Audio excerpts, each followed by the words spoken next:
ഈ ലോകസഞ്ചാരിയായ സന്തോഷ് ജോർജ് കുളങ്ങര പറഞ്ഞു, ഈ ഭൂമിയിൽ ദൈവം, അദ്ദേഹം പറഞ്ഞ പദമൊന്നും ഞാൻ ഉപയോഗിക്കുന്നില്ല, അതൊരു പുൽപ്പിറ്റ് എക്സസിന് ചേരാത്തോണ്ട് വിടുന്നു. ആ ദൈവം സ്വർഗത്തിൽ എന്ത് ചെയ്യാനാ? വീണ്ടും പറയാണ്, ദൈവം ഓരോ തെറ്റുകൾക്ക് തത്സമയം ശിക്ഷ കൊടുത്തിരുന്നെങ്കിൽ ഇത്രയും പ്രശ്നം വരില്ലെന്ന്. അദ്ദേഹത്തെ അഡ്വൈസറി ബോർഡിൽ എടുക്കേണ്ടതായിരുന്നു സ്വർഗത്തിലല്ലേ. കാര്യങ്ങളൊക്കെ ഒന്ന് ഭംഗിയായിട്ട് പോകാനേ. പക്ഷേ ഇങ്ങനെ തത്സമയം ശിക്ഷ കിട്ടുന്ന രാജ്യങ്ങളുണ്ടെന്നേ.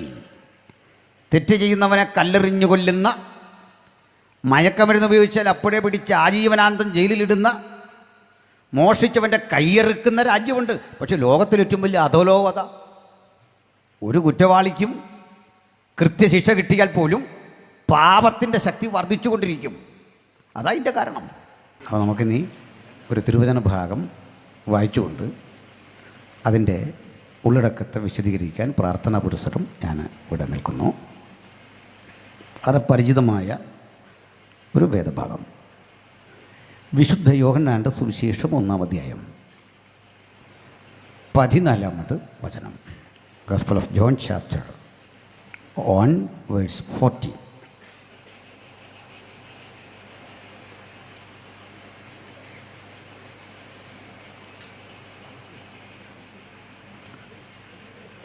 ഞാൻ തന്നെ വായിക്കണോ? വചനം ജഡമായി തീർന്നു.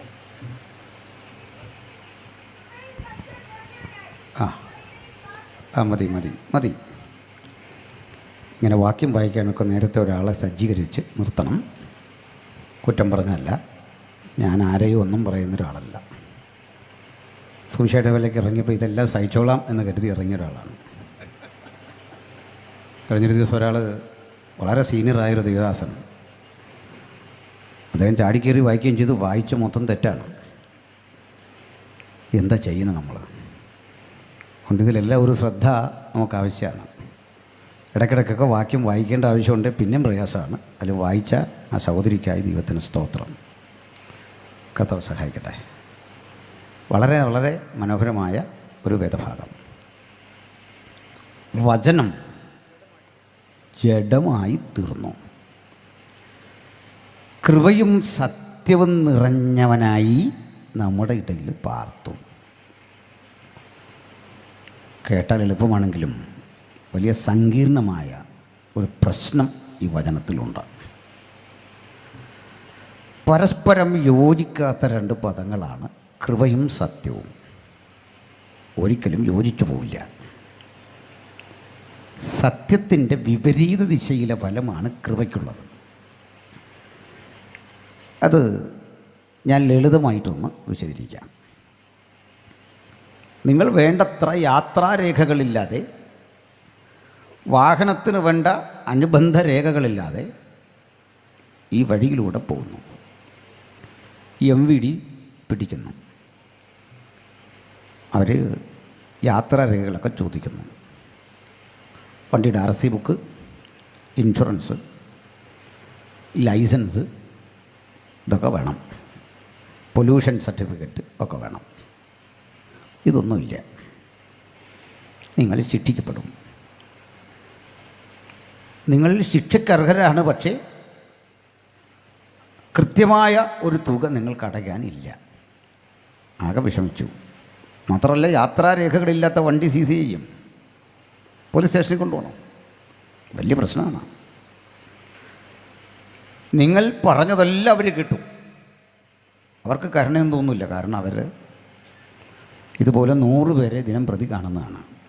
നിങ്ങൾ എന്തെല്ലാം പറയും എന്നവർക്കറിയാം. ഇൻഷുറൻസ് ഇല്ലാത്ത ഒരാൾ എങ്ങനെയാണ് വരുന്നത്? കാരണം അവരുടെ വണ്ടിക്കും പലപ്പോഴും ഇൻഷുറൻസ് ഇല്ല. അതുകൊണ്ട് അവർക്കറിയാം ഇൻഷുറൻസ് ഇല്ലാത്തതുകൊണ്ട് ബുദ്ധിമുട്ടല്ലേ. ഇപ്പോൾ നാട്ടുകാരതൊക്കെ പിടിക്കുന്നുണ്ടോ? എങ്ങനെയാണ്? ഞാനിത് കുറേയൊക്കെ വിവരാവകാശം വെച്ച് ഈ ചെക്ക് ചെയ്യേണ്ട രീതികളൊക്കെ വാങ്ങിയ കുറേ പേപ്പേഴ്സ് എൻ്റെ പക്കലുണ്ട്. പോലീസൊക്കെ ഇങ്ങനെ കൈ കാണിച്ച് നമ്മളെ പിടിച്ച് നിർത്തിയിട്ട് ഹെൽമെറ്റ് ഉണ്ടോ, അങ്ങനെയുണ്ടോ, ഇങ്ങനെയുണ്ടോ എന്നൊക്കെ ചോദിക്കും. പക്ഷെ ഇവർ പാലിക്കേണ്ട കുറേ നിയമമുണ്ട്. ആവശ്യക്കാർക്ക് ഞാൻ ഓരോ കോപ്പി തരാം, വാങ്ങിക്കൊണ്ടേ പോകാവുള്ളൂ. അവർ ഈ ക്യാപ്പും ഒക്കെ വെച്ച് നിന്ന് വേണം നമ്മളോട് സംസാരിക്കാൻ. ഈ ഒരധികാര ചിഹ്നമൊക്കെ കാണണം. കാരണം നമ്മുടെ പണം കൊണ്ടാണ് ഇത് വാങ്ങുന്നത്. നമ്മുടെ നികുതി പണം കൊണ്ടാണ് സർക്കാർ ഇതൊക്കെ കൊടുത്തേക്കുന്നത്. ചൂടാന്ന് പറഞ്ഞിട്ടൊന്നും കാര്യമില്ല, ഇത് വെച്ചേ പറ്റൂ. അപ്പോൾ നിയമം ലംഘിച്ചാൽ ശിക്ഷയ്ക്ക് നമ്മൾ അർഹരാണ്. എന്നാൽ ഈ പോലീസ് ഓഫീസർക്കോ എം വി ഡിക്കോ കരുണ തോന്നി പോകോ ഇങ്ങനെ ചെയ്യില്ല കേട്ടോ, വാസ്തവത്തിൽ ഇങ്ങനെ വിടാൻ പറ്റില്ല. കാരണം അദ്ദേഹം നിയമം ലംഘിച്ചു കഴിഞ്ഞു. നിങ്ങളെ മോചിപ്പിക്കാനുള്ള അധികാരം പോലീസിനില്ല, ശിക്ഷിക്കാനുമില്ല. ശിക്ഷിക്കാനും രക്ഷിക്കാനും ഈ വിധത്തിൽ ഈ കാര്യത്തിൽ അധികാരമില്ല, എം വി ഡിക്കില്ല. പിന്നെന്ത് അവർ അധികാരം എന്താ? നിങ്ങളുടെ കുറ്റകൃത്യം നിങ്ങളെ ബോധ്യപ്പെടുത്തി കോടതിക്ക് മുമ്പിലോട്ട് ഹാജരാക്കണം. അപ്പോൾ അതിനാണ് നമ്മളൊരു ഒത്തുതീർപ്പിൻ്റെ അടിസ്ഥാനത്തിലാണ് പെട്ടെന്ന് ഈ പിഴയൊക്കെ അടച്ചു പോകുന്നത്. ഞാൻ പറയാം, എൻ്റെ എല്ലാം കറണ്ടാണ്, ഞാനിപ്പോൾ അടയ്ക്കാൻ തയ്യാറില്ല, കോർട്ടിലിട്ട് പോകട്ടെ, അത് നമ്മുടെ റൈറ്റാണ്. പക്ഷേ അവിടെ ചെന്ന് നമുക്കിത് പ്രൂവ് ചെയ്യാൻ പറ്റില്ല എങ്കിൽ ശിക്ഷിക്കപ്പെടും, ഉറപ്പാണ്. എന്തിന്? നിങ്ങളെ വെറുതെ വിടാൻ കോടതിക്കും അധികാരമില്ല, നിങ്ങൾ കുറ്റവാളിയെങ്കിൽ. വലിയ പ്രയാസമാണ്. എന്നാൽ കുറ്റമത്ര ഗൗരവമല്ലെങ്കിൽ ചിലതരം വിട്ടുവീഴ്ചകൾ ജഡ്ജിക്ക് ചെയ്യാം, മജിസ്ട്രേറ്റിനൊക്കെ ചെയ്യാം. ചില വിട്ടുവീഴ്ചകളാണ്. പക്ഷേ ആത്യന്തികമായി ചിന്തിച്ചാൽ നിങ്ങളുടെ അല്ലെങ്കിൽ എൻ്റെ കുറ്റകൃത്യത്തിന് ശിക്ഷ ഉറപ്പാണ്. നിങ്ങളെ വെറുതെ വിട്ടാൽ വരുന്ന പ്രശ്നം, കുറ്റകൃത്യം അവിടെ നിൽക്കും, പ്രായശ്ചിത്തമില്ല. കുറ്റത്തിനുള്ള പ്രായശ്ചിത്തമാണത്. ആർക്കും ആരെയും ശിക്ഷിക്കാതിരിക്കാൻ കഴിയില്ല, ശിക്ഷ ഉറപ്പാക്കുകയാണ്. ഇനിയല്ല വെറുതെ വിട്ടുവന്നിരിക്കുക, അവിടെ ഒരു നഷ്ടമുണ്ട്, ആ നഷ്ടത്തിന് പ്രായശ്ചിത്തമില്ലെങ്കിൽ സത്യസന്ധത എന്ന വാക്കിന് അർത്ഥം കിട്ടില്ല, നമുക്ക് മനസ്സിലായി കാണില്ല. ഒന്നുകൂടി പറഞ്ഞാൽ, നമ്മൾ ഒരു ഇഞ്ച് ഭൂമിക്ക് വേണ്ടി തർക്കിക്കുകയാണ്, ഇതെൻ്റെയാണ് അപ്പുറത്തെ ആളുടെയാണ്. വെള്ളം കെട്ട് നമ്മൾ ചെന്നതിൽ ഇടപെട്ടിട്ട് പറയുകയാണ്, ചേട്ടാ ഇപ്പോൾ ഈ ഒരു ഇഞ്ച് ഭൂമിക്ക് വേണ്ടി നമ്മൾ അടികൂടാതെ അതങ്ങ് കൊടുക്കുക. അപ്പോൾ നിങ്ങൾ കൊടുത്തു, മറ്റേ ആൾക്ക് സന്തോഷമായി. പക്ഷെ നിങ്ങൾക്ക് സത്യസന്ധമായി ഒരു നീതിയുടെ വിധി കിട്ടിയില്ല, മറ്റേ ആൾക്ക് സന്തോഷമാണ്. അയാൾക്ക് കിട്ടിയതെന്തോ അതാണ് കൃപ, ഔദാര്യമായി കിട്ടി, അർഹതപ്പെടാത്തത് കിട്ടി. മറ്റേയാൾക്കപ്പോൾ സത്യസന്ധമായ ഒരു വിധി കിട്ടാത്തത് കൊണ്ട് അയാൾക്ക് നഷ്ടം വന്നു. ലോകത്തിലെ എല്ലാ പരിഹാരവും ഇത്രയേ ഉള്ളൂ, പോട്ടെ സാരമില്ലെന്ന് വെക്കുക. അപ്പം നിങ്ങൾക്ക് നിങ്ങളുടെ സത്യത്തിന് പരിഗണനയില്ല.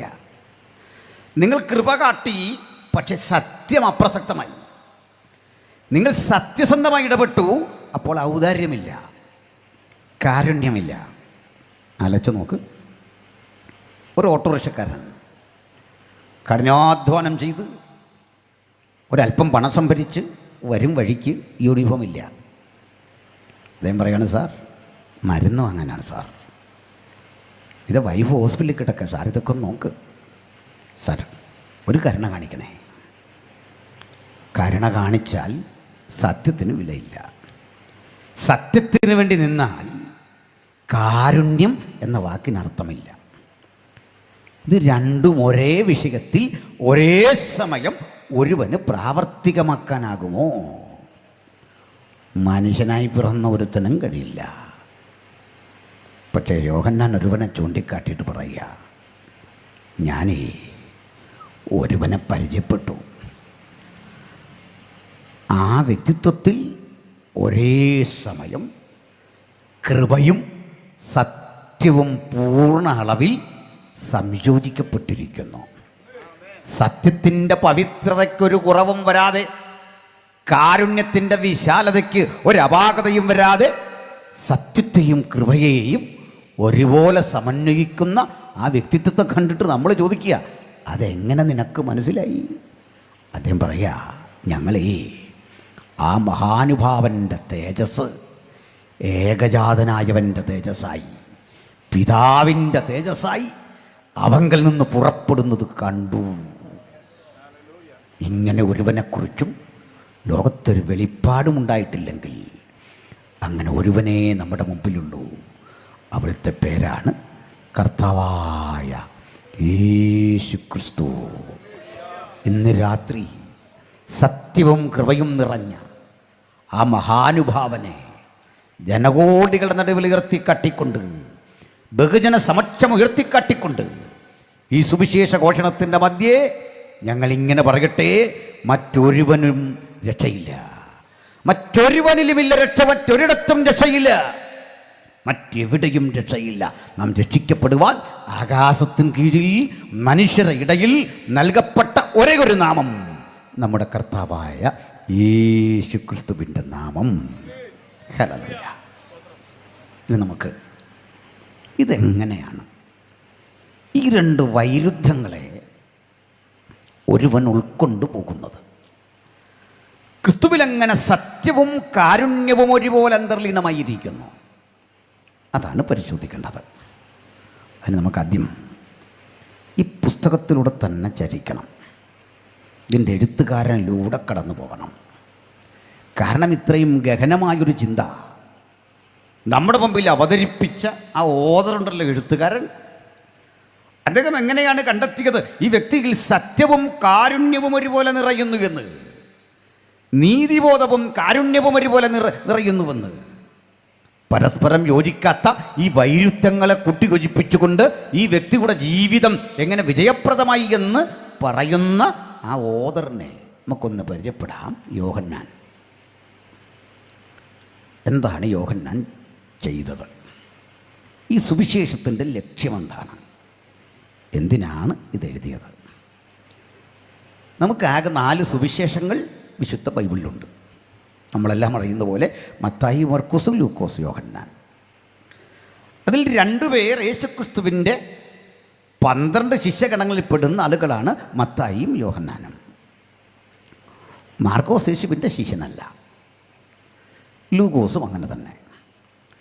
ലൂക്കോസും മാർക്കോസും യോജിച്ചിരിക്കുന്നത് പൗലുസ് എന്ന ദൈവഭൃത്യൻ്റെ പ്രവർത്തനങ്ങളോടും അദ്ദേഹത്തിൻ്റെ സുഹൃത്തുക്കളോടും ചേർന്നുള്ള ഒരു അന്ത്യോക്യൻ ക്രിസ്ത്യാനിറ്റിയുടെ ഭാഗമാണ്. യെരുസലേമിൽ രൂപപ്പെട്ട ദൈവസഭയുടെ ഭാഗമായി നിന്നുകൊണ്ട് തികച്ചും ജൂത പശ്ചാത്തലത്തിൽ നിന്ന് വന്നിട്ടുള്ള ധനനായ മത്തായിയും യോഹന്നാനും ചില സവിശേഷതകളുണ്ട്. മത്തായിയെ നമുക്കറിയാം, അദ്ദേഹം നികുതി പിരിവുകാരനാണ്. അതുകൊണ്ട് തന്നെ വിദ്യാഭ്യാസമുള്ളയാളാണ്, കണക്ക് കൂട്ടാൻ കഴിയുന്നയാളാണ്, നികുതി പിരിച്ചെടുക്കുന്നതിൽ സമർത്ഥനാണ്, ബഹുജനങ്ങളുമായി സമ്പർക്കമുള്ള മനുഷ്യനാണ്. കർത്താവിൻ്റെ ശിഷ്യന്മാരിൽ ഏറെക്കുറെ അറിവും പ്രാപ്തിയുമുള്ള ഒരു മനുഷ്യൻ. കൊമേഴ്സാണ്, ആ മേഖലയിലാണ് അദ്ദേഹത്തിൻ്റെ അധ്വാനം. ഇങ്ങനെ പഠിച്ച ആളാണ്. കൊമേഴ്സ് പഠിച്ച കുഞ്ഞുങ്ങളുണ്ടല്ലോ അവിടെ അല്ലേ? ആ, എന്താ കൊമേഴ്സുകാരൻ്റെ ഗുണമെന്ന് അറിയണ്ടേ? അവർ ജീവിതത്തിൽ ഒരിക്കലും ഒന്നിനോടും കൂട്ടുന്നില്ല, ഒന്നും കുറയ്ക്കുന്നില്ല, ഗുണിക്കുന്നില്ല, കുറയ്ക്കുന്നില്ല, ഹരിക്കുന്നില്ല, ഒരു പണിയുണ്ടില്ല. അവർ സ്വന്തമായിട്ടൊന്നും കൂട്ടുന്നില്ല, സ്വന്തമായിട്ടൊന്നും കുറയ്ക്കുന്നില്ല. പിന്നെ നമ്മളൊക്കെ ചെയ്തു വെച്ച ചിലവ് അത് അടുക്കി പിറക്കി നല്ല ഡീസൻ്റാക്കി വെക്കുന്നു. നമ്മളിങ്ങനെ ചിന്ന ഭിന്നമാക്കിയിട്ട ചിലവില്ലേ, ചായ കുടിച്ചത്, വണ്ടിക്ക് യാത്ര ചെയ്തത്, പെട്രോൾ അടിച്ചത്, മണൽ വാങ്ങിയത്, കട്ട വാങ്ങിയത്, സിമൻറ്റ് വാങ്ങിയത്, ഇതെല്ലാം അടുക്കും ചിറ്റോടെ റെഡിയാക്കി ഗവൺമെൻറ്റിനുള്ളത് അങ്ങോട്ട് ബാങ്കിൽ കൊടുക്കേണ്ട ഇതെല്ലാം കൃത്യമാക്കുന്ന ജോലിയാണ്. അതുകൊണ്ടാണ് എത്ര വർഷം കഴിഞ്ഞാലും ഈ അക്കൗണ്ടൻസിയിൽ കാര്യമായ അപ്ഡേഷൻ വരത്തില്ല. പഴയ അക്കൗണ്ടൻസിയാണ് ഇപ്പോഴും പഠിക്കുന്ന, മാറ്റം വരില്ല. അപാരമായൊരു കഴിവ് വേണം ഇങ്ങനെ അടുക്കും ചിറ്റോടും കൂടി ഈ സംവിധാനം ക്രമപ്പെടുത്താൻ. കണ്ടോ, കൊമേഴ്സ് എടുക്കാൻ ഇപ്പോൾ തോന്നില്ലേ? പ്ലസ് ടു പാസ്സായ കുഞ്ഞുങ്ങൾക്കൊക്കെ കൊമേഴ്സ് എടുക്കാൻ തോന്നുന്നുണ്ടോ? നല്ലത്. പക്ഷെ കൊമേഴ്സുകാർക്കൊരു പ്രശ്നമുണ്ട്, അവരുടെ ഭാഷാ പരിജ്ഞാനം വളരെ ദാരിദ്ര്യമാണ്. ഇംഗ്ലീഷിലും പോരാ, മലയാളവും പോരാ. മലയാളം പണ്ടേ വിട്ടു, കാരണം പഠിക്കുന്നില്ല. എന്താ ക്രെഡിറ്റ് വാച്ച് കംസ് ഇൻ അല്ലേ, and debit what goes out, 3 column cash book, single column cash book, Menon and company, purchasing goods from somewhere else, ഇങ്ങനെയൊക്കെയാണ്. ഞാനിതൊന്നും പഠിച്ച ആളല്ല, പിന്നെ ഇതെങ്ങനെ കിട്ടിയെന്നൊന്നും ചോദിക്കണ്ട. പോട്ടെ. ഇവിടെ മത്തായി എന്ന മനുഷ്യന് ന്യായമായി കിട്ടേണ്ട പണി ട്രഷറുടെ പണിയാണ് ഞാൻ പറഞ്ഞത്. അത് കൃത്യം ചെയ്യും, ഡീസൻ്റായിട്ട് ചെയ്യും.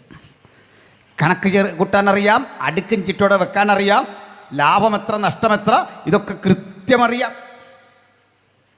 പക്ഷെ നമ്മുടെ ഗുരു ഈ പണി ഏൽപ്പിച്ചത് ആ കൂട്ടത്തിൽ ഏറ്റവും വലിയ കള്ളനെ. ആ കൂടെ കള്ളനെന്ന് കണ്ട ഒരാളെ പിടിച്ച് ഈ പണസഞ്ചി അങ്ങേൽപ്പിച്ചു. ധനകാര്യ വകുപ്പ്. കണ്ടല്ലോ, മത്തായിക്ക് തോന്നി ഇതെന്തായി ഗുരുവിൻ്റെ പരിപാടി? പണിയറിയാവുന്ന എനിക്കിത് തരാതെ വ്യാജനായൊരുവനെ പിടിച്ച് ഇത് കൊടുക്കുക.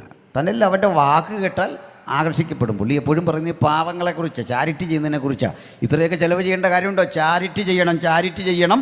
ചാരിറ്റിയുടെ മറവിലാണ് ഈ സഞ്ചിയിൽ നിന്ന് യൂത അടിച്ചു മാറ്റിക്കൊണ്ടിരുന്നത്. ചാരിറ്റി ഭയങ്കരമാന്നേ. ഇപ്പോഴും ചില ആൾ പറയുന്നില്ലേ, ചില ആൾക്കാർ 10,000-കണക്കിന് ലക്ഷക്കണക്കിന് സുവിശേഷരെ സഹായിച്ചു, ഭയങ്കര സംഭവങ്ങളുണ്ടാക്കി. ഇത് കിളച്ചിട്ടൊന്നും അല്ലെന്നേ, മനസ്സിലായില്ലേ? ഇത് കിളച്ചിട്ടൊന്നുമല്ല, കണ്ടം പൂട്ടിയല്ലെന്നേ. ഇതാണ് ചാരിറ്റി. ചാരിറ്റി ചെയ്യുന്നവരെ മോശമായി കാണുകയല്ല. യൂത വലിയ ചാരിറ്റി താല്പര്യമുള്ളൊരു മനുഷ്യനായിരുന്നു. ഇത് കർത്താവിന് അറിയണം അവൻ്റെ ചാരിറ്റിയുടെ ലക്ഷ്യം എന്താണ്. തന്നെയല്ലേ ഇടയ്ക്കിടയ്ക്ക് അവൻ ഇഷ്ടം പോലെ എടുത്തു വന്നു. അന്നേരം ഒന്നും വേണ്ടിയില്ല. പോട്ടെ. ഈ അടുത്ത കാലത്ത് ഈ ലോകസഞ്ചാരിയായ സന്തോഷ് ജോർജ് കുളങ്ങര പറഞ്ഞു, ഈ ഭൂമിയിൽ ദൈവം, അദ്ദേഹം പറഞ്ഞ പദമൊന്നും ഞാൻ ഉപയോഗിക്കുന്നില്ല, അതൊരു പുൽപ്പിറ്റ് എക്സസിന് ചേരാത്തോണ്ട് വിടുന്നു. ആ ദൈവം സ്വർഗത്തിൽ എന്ത് ചെയ്യാനാ? വീണ്ടും പറയാണ്, ദൈവം ഓരോ തെറ്റുകൾക്ക് തത്സമയം ശിക്ഷ കൊടുത്തിരുന്നെങ്കിൽ ഇത്രയും പ്രശ്നം വരില്ലെന്ന്. അദ്ദേഹത്തെ അഡ്വൈസറി ബോർഡിൽ എടുക്കേണ്ടതായിരുന്നു സ്വർഗത്തിലല്ലേ. കാര്യങ്ങളൊക്കെ ഒന്ന് ഭംഗിയായിട്ട് പോകാനേ. പക്ഷെ ഇങ്ങനെ തത്സമയം ശിക്ഷ കിട്ടുന്ന രാജ്യങ്ങളുണ്ടെന്നേ. തെറ്റ് ചെയ്യുന്നവനെ കല്ലെറിഞ്ഞു കൊല്ലുന്ന, മയക്കമരുന്ന് ഉപയോഗിച്ചാൽ അപ്പോഴേ പിടിച്ച് ആജീവനാന്തം ജയിലിലിടുന്ന, മോഷ്ടിച്ചവൻ്റെ കൈയെറുക്കുന്ന രാജ്യമുണ്ട്. പക്ഷെ ലോകത്തിലേറ്റവും വലിയ അധോലോകത. ഒരു കുറ്റവാളിക്കും കൃത്യശിക്ഷ കിട്ടിയാൽ പോലും പാപത്തിൻ്റെ ശക്തി വർദ്ധിച്ചുകൊണ്ടിരിക്കും. അതതിൻ്റെ കാരണം. നമുക്കത് വിടാം. മത്തായിക്ക് കൊടുത്ത പണി എന്താണെന്നറിയണ്ടേ? അറിയാൻ പാടില്ലാത്തൊരു ജോലി. അതെന്താ? സുവിശേഷം എഴുതിക്കോളാൻ. മത്തായിക്ക് വേണമെങ്കിൽ പറയാം, സാഹിത്യമില്ല, പിന്നെ ഭാഷാ പരിജ്ഞാനം ഇല്ല വേണ്ട പോലെ. ഭാഷയിൽ ഈ പദങ്ങൾ തക്ക സമയത്ത് കിട്ടൂലെന്നേ. വേണ്ട വിധത്തിൽ ഇത് എഴുതാൻ വേണ്ട പ്രാപ്തി എനിക്കില്ല. എൻ്റെ ജാഗ്രതയൊക്കെ മറ്റൊരു ലോകത്താ, എൻ്റെ പരിശീലനമൊക്കെ മറ്റൊരു ലോകത്താ. എന്നെക്കൊണ്ട് ഇത് സാധിക്കില്ല. സർഗാത്മകമായൊരു ബോധം വേണ്ടേ? എന്നെക്കൊണ്ടിത് പറ്റില്ല. ഈ പറ്റാത്ത പണിക്ക് പോയി കഴിഞ്ഞാൽ വലിയ പ്രയാസമാണ്. ഞാൻ അടുത്ത കാലത്തൊരു ചർച്ച് ലീഡറുടെ വാഴിക്കൽ ചടങ്ങിൽ പങ്കെടുത്തു. വാഴിക്കലോ എന്താ അതിന് പറയുന്നറിയില്ല. നമ്മൾ വാഴിച്ചിട്ട് ഊരും, ബാക്കി പുറകെ വരുന്ന വീഴിച്ചിട്ട് ഊരും. അത് വേറൊരു കാര്യം. എൻ്റെ വാഴിക്കൽ ചടങ്ങിന് പോയപ്പോൾ ഒരു കാര്യം പറഞ്ഞു, സാറ് വേറെ ഉപകാരമൊന്നും ചെയ്തില്ലെങ്കിലും പാട്ടെഴുതരുത് ദയവ് ചെയ്ത്. കാരണം ഇപ്പോൾ ഈ ചർച്ച് ലീഡേഴ്സിൻ്റെ ഒരു പരിപാടിയാണ് പാട്ടെഴുതുക. അവിടെ വരുന്നവർക്ക് പാടാതിരിക്കാൻ പറ്റുമോ? ഇതൊന്നും കൊള്ളത്തില്ലെങ്കിലും പാടിയേ പറ്റൂ. നമ്മുടെയൊക്കെ ഓരോ ഗതികേടേ. ഞാൻ പറഞ്ഞു, ഈ ക്രൈസ്തവ സഭയ്ക്ക് അങ്ങേക്കൊണ്ട് ചെയ്യാവുന്ന ഏറ്റവും വലിയ സംഭാവന ഒരു പാട്ടും എഴുതരുത്. ഉള്ള പാട്ടൊക്കെ നമുക്ക് പാടിയാൽ മതി. പുതുതായിട്ട് എഴുതി ഒരു ദ്രോഹം ചെയ്യരുതെന്ന് പറഞ്ഞു. മത്തായി അറിയാൻ വയ്യാത്ത പണി ചെയ്ത് എവിടെ പോയി നിൽക്കും? പറ്റുമോ? പാട്ടെഴുതുന്നവരെ കുറ്റം പറഞ്ഞല്ല. അപ്പോൾ നല്ല പാട്ടൊക്കെ എഴുതി നമ്മുടെ സഹോദരന്മാർ പാടുന്നു കേട്ടോ, വലിയ സന്തോഷം, ദൈവം അനുഗ്രഹിക്കട്ടെ. അപ്പോൾ മത്തായിക്ക് അറിയാൻ പാടില്ലാത്തൊരു പണി ദൈവം കൊടുത്തു, എന്നെപ്പറ്റി എഴുതിക്കൊള്ളാൻ. അന്ന് മുതൽ ജാഗ്രതയാണ്. രാത്രി മുഴുവൻ ഇരുന്ന് വായിക്കണം. യെശയ്യ, ഇരമ്യ, എസെക്കിയേലൊക്കെ വായിക്കണം. യേശു അതുവഴി പോകുമ്പോൾ യെശയ്യാവിലെ ഒരു വാക്യമെടുത്തിട്ട് പറയും, ഇരുളിലിരുന്ന ജനം വലിയൊരു വെളിച്ചം കണ്ടു എന്നെഴുതിയ തിരുവെഴുത്ത് നിവൃത്തിയാകാൻ സംഗതി വന്നു. എന്ത് ജാഗ്രത വേണം. മത്തായിക്ക് അന്ന് മനസ്സിലായി, എൻ്റെ കഴിവല്ല, എൻ്റെ നിയോഗത്തിൻ്റെ ആധാരം അവിടുത്തെ കൃപയാണ്. രാത്രി ഇവിടേക്ക് നമുക്കെല്ലാം ചിന്തിക്കാം, എൻ്റെ കഴിവല്ല, നിൻ്റെ കൃപയാണ്. കൃപയൊന്നു മാത്രമാണ് സുവിശേഷത്തിൻ്റെ വ്യാപ്തിക്കാധാരം. അത് സമ്പത്തിൻ്റെ വേലയല്ല, അത് പണപരമായ ആ ബാഹുല്യത്തിൻ്റെ വേലയല്ല എന്ന് സമകാലിക സംഭവങ്ങൾ തെളിയിക്കുന്നു. മറിച്ച് കൃപയാണ് അതിൻ്റെ ആധാരം. മത്തായി അതുകൊണ്ട് ഭംഗിയുള്ളൊരു സുവിശേഷം എഴുതി. എങ്കിലും അക്കൗണ്ടൻസിയുടെ ആ സ്വഭാവം അതിൽ തെളിഞ്ഞു വന്നു കേട്ടോ. അതായത് 1-ാം അധ്യായമൊക്കെ നോക്കിയാൽ അബ്രഹാം ഇസഹാക്കിനെ ഏൽപ്പിച്ചു, ഇസഹാക്ക് യാക്കോബിനെ ഏൽപ്പിച്ചു, യാക്കോബ്, നമ്മൾ മടുത്തു പോകും. പക്ഷേ ചാർട്ടേഡ് അക്കൗണ്ടിന് മടുക്കാൻ പറ്റുമോ? ഈ അക്ഷരങ്ങളുടെ പിടിക്കകത്ത് കിടക്കുക എന്ന് പറഞ്ഞാൽ ഈ സംഭവങ്ങൾ അടുക്കും ചിട്ടയോടെ അങ്ങോട്ട് എഴുതി. നമുക്കിതുപോലൊരു ലൂക്കോസിനെ കിട്ടി. ആൾ ഡോക്ടറാണ്. ഡോക്ടർമാർക്ക് പ്രത്യേകതയുണ്ട്. അതിസൂക്ഷ്മമായി കാര്യങ്ങളെ വിലയിരുത്തും. നമുക്ക് നമ്മുടെ ചിന്തക്കനുസരിച്ചല്ല ഡോക്ടർ മരുന്ന് കുറിക്കുന്നത്. പണ്ട് ഒരമ്മച്ചി ഡോക്ടറെ അടുത്ത് ചെന്നു. അസുഖമെല്ലാം പറഞ്ഞു. ഡോക്ടർ കുറിപ്പടിച്ചിട്ട് പറഞ്ഞു, ഇത് കൊണ്ടുപോയി ഒരു 3 നേരം കഴിക്കാൻ പറഞ്ഞു. അമ്മച്ചി ആ പേപ്പർ കൊണ്ട് കഴിച്ചു. രോഗവും മാറി. ആ പേപ്പർ കൊണ്ട് കീറി 3 തവണ കഴിച്ചു. ഇതുകൊണ്ട് കഴിക്കാൻ പറഞ്ഞു, മേടിച്ച് കഴിക്കാൻ പറഞ്ഞു. ചിലർക്ക് എങ്ങനെയാണ് ഡോക്ടർ അതൊന്ന് തൊടണം, നോക്കണം, ഈ സ്റ്റെതസ്കോപ്പ്. ഇത് പണി പഠിച്ച് ഡോക്ടർക്ക് അത്രയൊന്നും വേണ്ടെന്നേ. അയാൾ അടിമുടിക്കും നോക്കിയിട്ട് പറയും, പൊക്കോ, ഇത്രേ ഉള്ളൂ സംഭവം. അതാ പണി പഠിച്ചവൻ്റെ പ്രത്യേകത. ഈ പണി പഠിക്കാത്തവനാ പിന്നെ അത് കൊണ്ടോ ഇത് കൊണ്ടോ അപ്പുറത്തെ കൊണ്ടോ ഇപ്പുറത്തെ. പണി പഠിച്ചവന് ഒറ്റ നോട്ടത്തിൽ ആളിനെ കാണും, മനസ്സിലാകും പ്രശ്നം എവിടെയാ. അതുകൊണ്ടാണ് ലൂക്കോസ് എഴുതുമ്പോഴൊക്കെ നമ്മൾ കാണാത്തൊരു കാഴ്ച. സുഖമില്ലാത്തൊരുത്തിനെ കണ്ടിട്ട് പറയാം, അമ്മയുടെ ഗർഭാശയം മുതൽ മുടന്തനായ ഒരുവൻ അവിടെ ഉണ്ടായിരുന്നു. നമ്മൾ നോക്കിയാൽ പറയും, ഞാൻ കാണുന്ന കാലം പോലെ ആളിന് സുഖമില്ല. ഡോക്ടർ നോക്കിയാൽ പറയാം, അല്ലെന്നേ ഗർഭാശയം മുതലേ അവൻ്റെ അവസ്ഥ ഇതാണ്. അത് ലൂക്കോസ് സുവിശേഷം എഴുതിയാലുള്ള സവിശേഷത. ലൂക്കോസ് നെമ്പിടാം. ഇനി മാർക്കോസാണ്. നല്ല സമ്പന്ന കുടുംബത്തിൽ ജനിച്ചൊരു ചങ്ങാതി. നല്ല ക്യാഷുള്ള വീട്ടിലെ പയ്യനാണ്. കാരണം മുന്നറിയിപ്പില്ലാതെ ഒരു 100-150 പേർക്ക് ആഹാരം കൊടുക്കണേ അതിന് സൗകര്യമുള്ള വീടാണെന്ന് മാർക്കോസിൻ്റെ വീട്. മാളിക മുറിയൊക്കെ ഉള്ള വീടായിരുന്നു. അങ്ങനെയാണ്. പക്ഷേ സുവിശേഷ വേലയ്ക്ക് വേണ്ടി ഇറങ്ങിയ ജീവിതാനുഭവങ്ങൾ കൊണ്ട് അദ്ദേഹം തീരുമാനിച്ചു, ഞാനൊരു ദാസനെ പോലെ പ്രവർത്തിക്കും. കോടീശ്വരൻ താഴേക്ക് ഇറങ്ങി വന്ന അനുഭവമാണ് മാർക്കോസിൻ്റെ. അതുകൊണ്ട് ആ മാർക്കോസ് തൻ്റെ സുവിശേഷത്തിൽ എഴുതുന്ന ഇടത്തല്ല യജമാനനും ദാസനും ആ കഥാപാത്രങ്ങൾ. ശ്രദ്ധിച്ചതെല്ലാം അങ്ങോട്ടാണ്. ഇനിയാണ് നമ്മുടെ പ്രധാന കഥാപാത്രം യോഹന്നാൻ. ഈ പറഞ്ഞ 3 പേരുടെയും പശ്ചാത്തലമില്ല. ഈ 3 പേരിൽ എല്ലാം കൊണ്ടും നിലവാരം കൊണ്ട് താഴെ ജീവിക്കുന്ന ഒരു പാവം മനുഷ്യൻ. മറ്റൊരർത്ഥത്തിൽ പറഞ്ഞാൽ ബേസെയ്ത കടൽക്കരയിൽ ജീവിച്ച് ആ കടൽ കൊണ്ട് ഉപജീവനം കഴിക്കുന്ന ഒരു സാധുവായ മനുഷ്യൻ. മത്സ്യബന്ധനം അറിയാം, വലയും പടകും നന്നാക്കാൻ അറിയാം, മീൻ കൊണ്ട് വിൽക്കാനറിയാം, മീനുകളുടെ പേരറിയാം, മത്സ്യം എവിടെയൊക്കെ ഉണ്ടെന്നറിയാം. അതിനപ്പുറത്ത് അറിവൊന്നുമില്ല. പക്ഷേ അറിവ് വലുതാണ്. കാരണം സമുദ്രം വലിയൊരു ആവാസ വ്യവസ്ഥയാണ്. നമ്മളാരും കാണാത്ത ചതിക്കുഴികളുടെ ലോകമാണ്.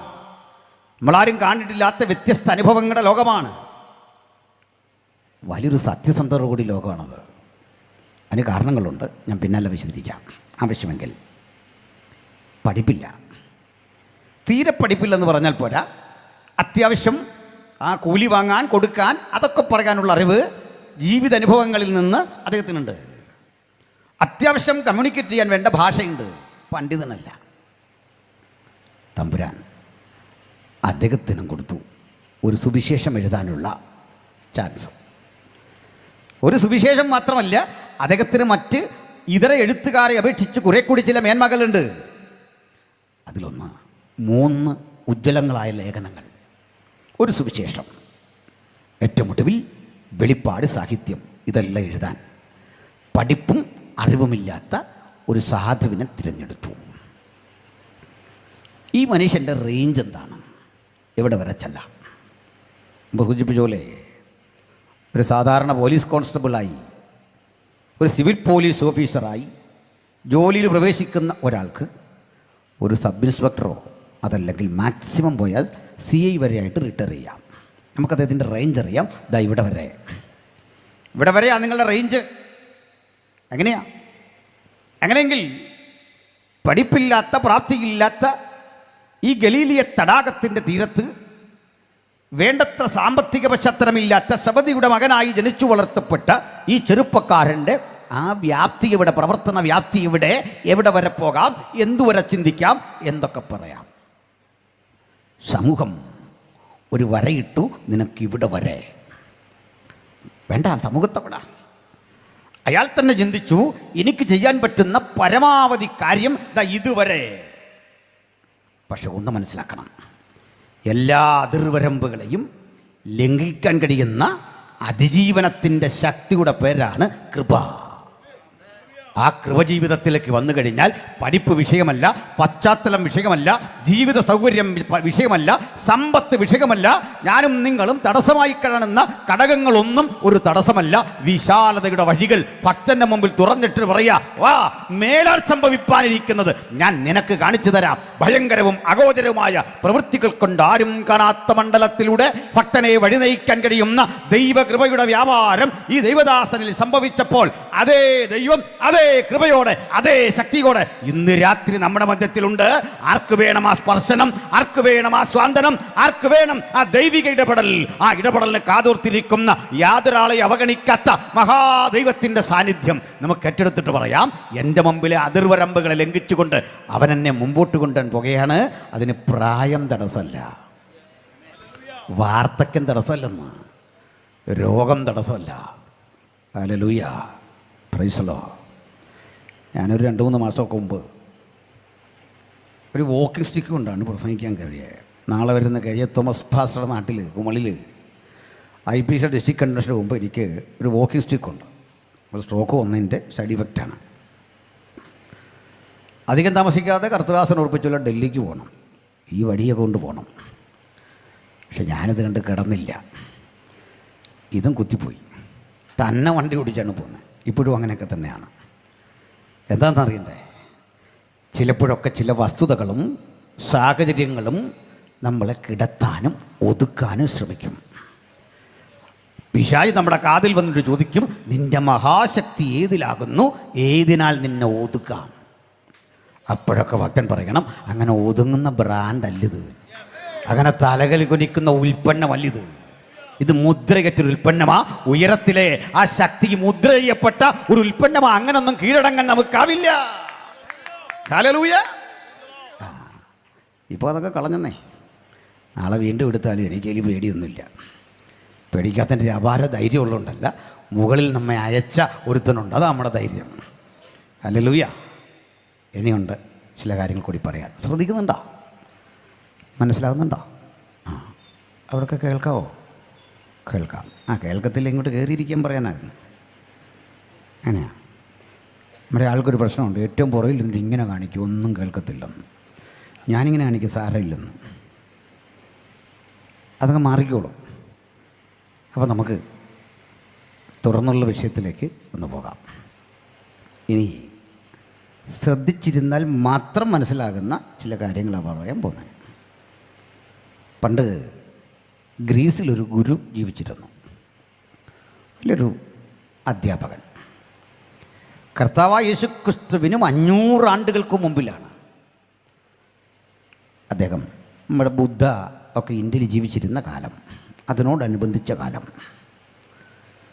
ഗൗതമ ബുദ്ധൻ ഇന്ത്യയിൽ ജീവിച്ചിരുന്ന കാലത്ത് ഗ്രീസിൽ ജീവിച്ചിരുന്ന ആ മഹാനുഭവൻ്റെ പേര് ഒരുപക്ഷെ എല്ലാവർക്കും അത്ര കണ്ട് പരിചയമുള്ളത് ആയിരിക്കില്ല. ഹെറോക്ലിറ്റസ് എന്നായിരുന്നു. ഹെറാക്ലിറ്റസ് എന്നും പ്രൊണൗൺസ് ചെയ്യാം. ഇദ്ദേഹം വളരെ മനോഹരമായി വസ്തുതകളെ അപഗ്രഥിക്കുന്ന വ്യക്തിയായിരുന്നു.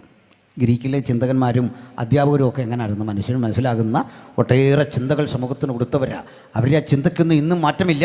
അതിൻ്റെ ആ നവീകരിക്കപ്പെട്ട രൂപങ്ങളാണ് നമ്മളിന്ന് മെഡിക്കൽ സയൻസായിട്ടൊക്കെ കാണുന്നത്.